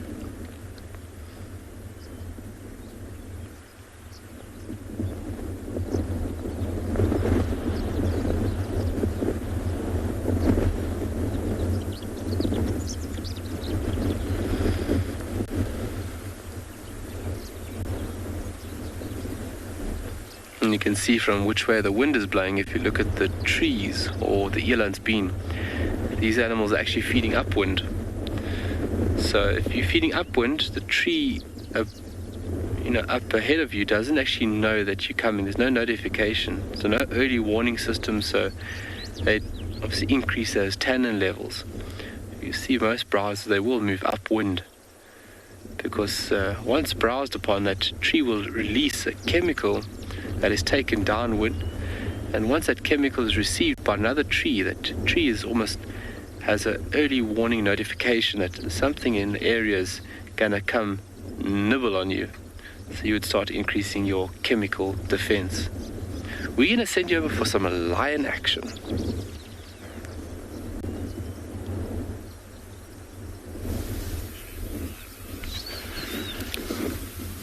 We still sitting with this female lioness with her 2 babies.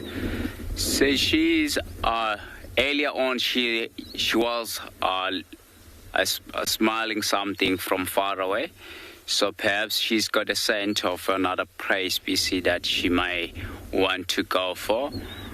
And you can just see behind the bush yawning. Here she comes.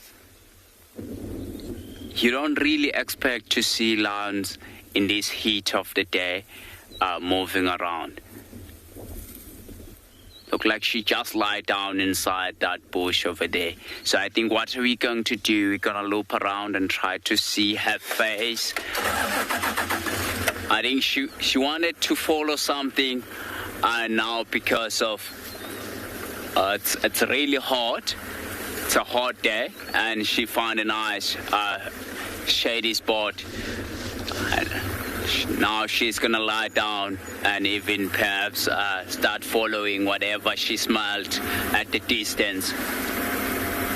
But she's right over here on our right-hand side, lying down against the bush here in a nice shady spot.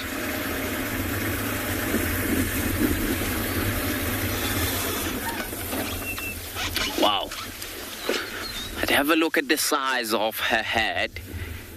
She's got enormous head. I think she wanted to attempt another hunt, and she felt like it's really hard for her, and she was pushing herself as she was walking around. And now she's got her eyes closed. I think she lost the interest on what she was trying to hunt. But have a look at the size of those teeth. She's got enormous, big, like yellowish teeth. And you can just see on her nose as well. She's still got a little bit of a pink nose. That shows you sometimes you can age lions by looking at the nose. I think we are going to can just see her again. She just lifted her head up to smile again. I think we're gonna sit tight with her and see what she's gonna do.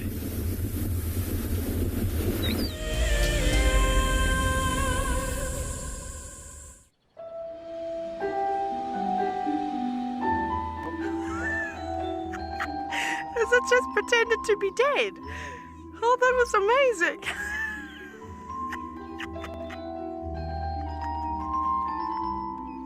I can't. How do I? It's like that is hands down the coolest. Expect the unexpected here on Wild Earth daily. Have you been watching Wild Earth and dreamt of being right there on safari with one of the guides? Well, now you can. Wild Earth is offering you a chance to buy a ticket to dream. You or a friend can hop on board a live Wild Earth show and join our guide on safari. The ticket is redeemable at any of our locations, anytime in the future. Only a limited number of tickets are available, so don't wait. Get your ticket now and start dreaming. Terms and conditions apply. Hi, my name is Taylor McCurdy and I'm coming to you from Eco Training here on Pridelands. My most favorite animal in Africa has to be the elephant that's behind me, and this is Kumo, you'll meet him. But elephants just in general, they're really sociable, they're always doing something, and I love to see the interactions between the members of the herd. Catch up with the guides daily here on Wild Earth. Wild Earth is launching our brand new Explorer program with an opportunity to win a very special Wild Earth expedition. The lucky winner will get a behind-the-scenes Wild Earth experience at the magnificent and beyond Ngala Tainted Safari Camp. The prize includes a 3-night stay for you and a friend with a chance to sleep out in the unique Ngala treehouse. Become a Wild Earth Explorer and stand a chance to win this and many other prizes. Terms and conditions apply.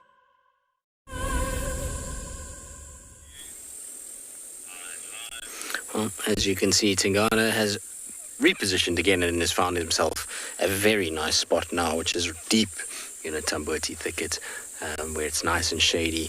It's gotten very hot again. The sun has come out from the clouds, and so you'll find that he's found himself finding a good spot to rest, and I suspect that he won't move too far from there during the course of today. I'm pretty sure that we're going to find him exactly in this area this afternoon, which I'm sure TRISHALA will come and have a look. I know she's had a tough couple days when it's come to animals. Well, yesterday afternoon, this morning has been a little bit tricky, but she's had lots of cool small things. That's one thing about Trisha. She often finds lots of little things that is really, really cool to kind of look at. I always enjoy the kind of things that Trish talks about. She discusses a lot of really interesting things that is a lot more science-based than experience-based. Something that I've noticed a lot with female guides is they tend to focus a lot more on like the science of things than male guides tend to rely on the experience a lot. It's obviously a gross generalization, but it's seems to be quite true. Anyway, it's that time of the day where we need to say goodbye to all of you. Hope that you've had a wonderful day with us, and we'll see you all this afternoon on our sunset safari.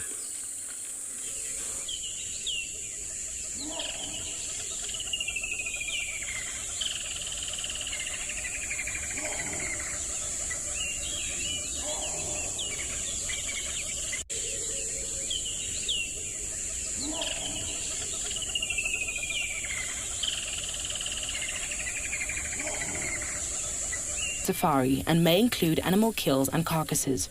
Viewer discretion is advised.